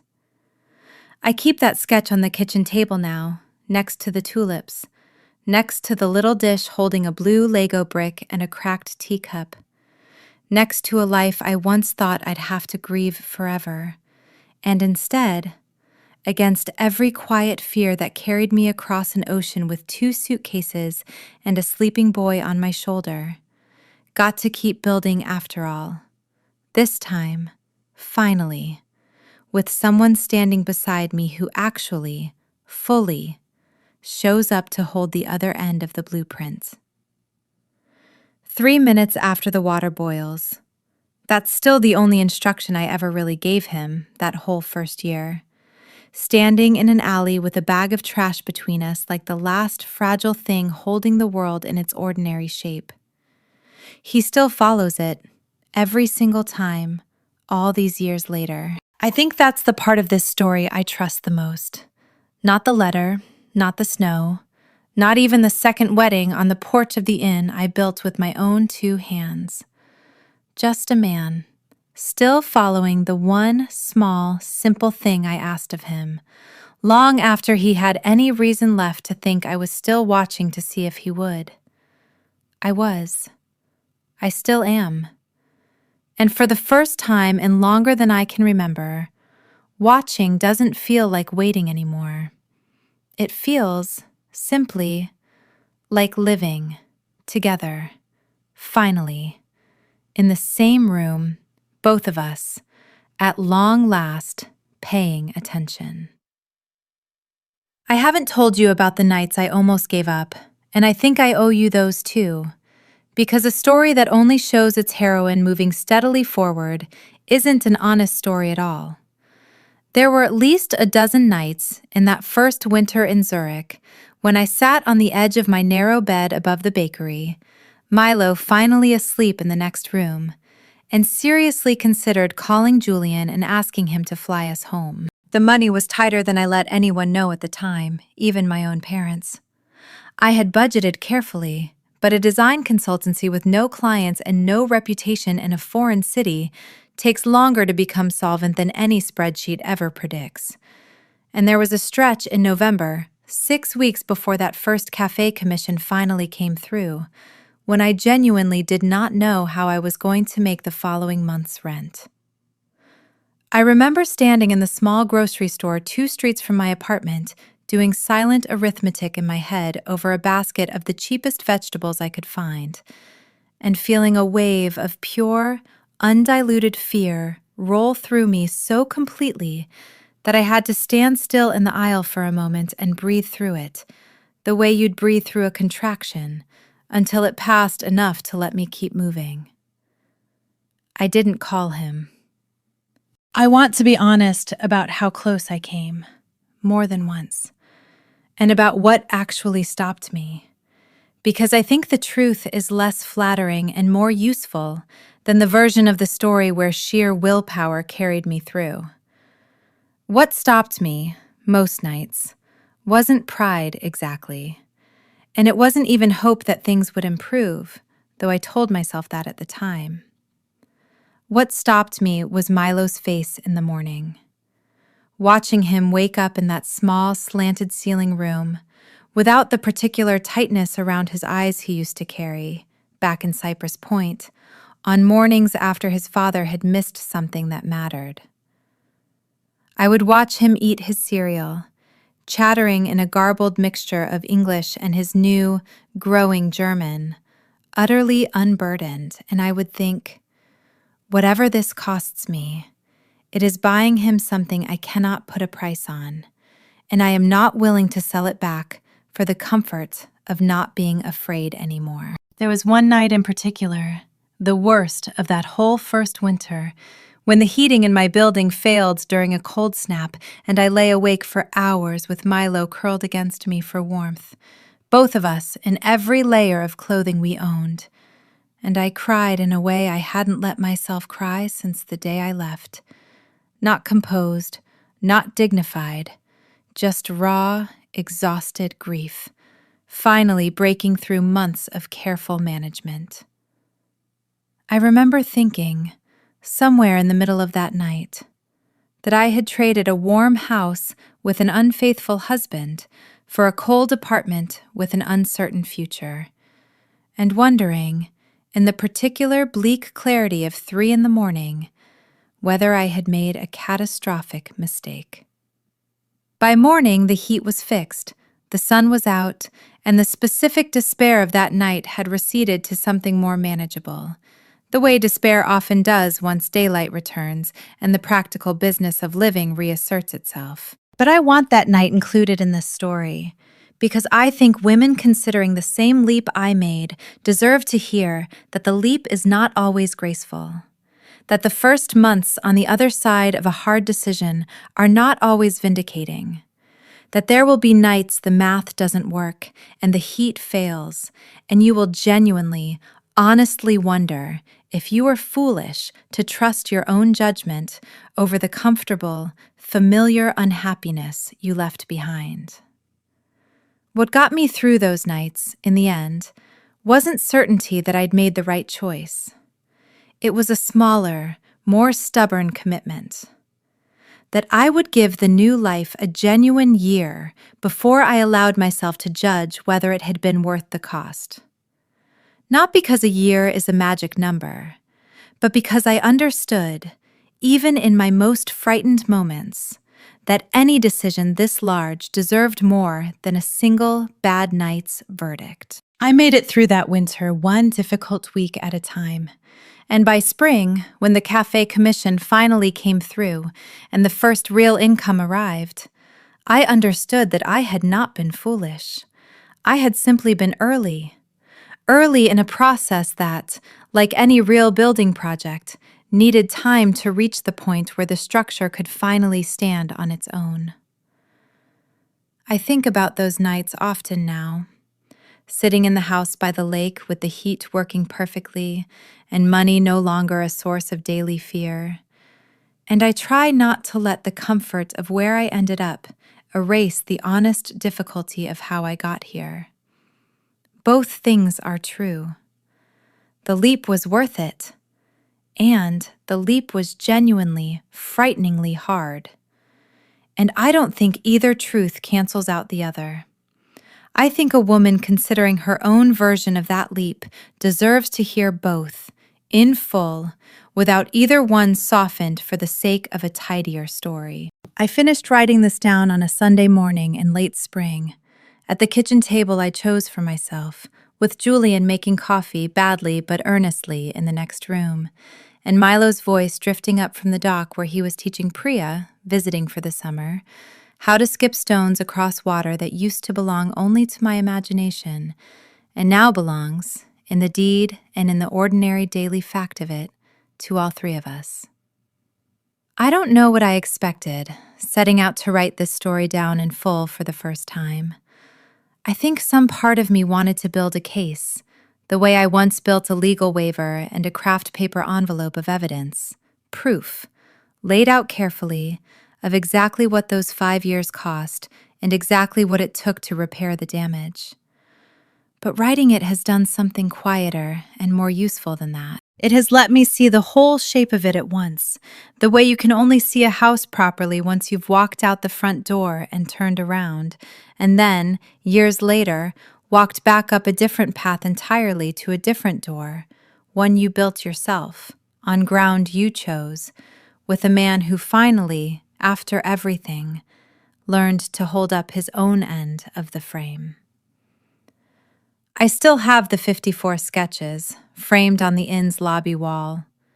I still have the 300 videos, watched now, finally, by the people they were always meant for.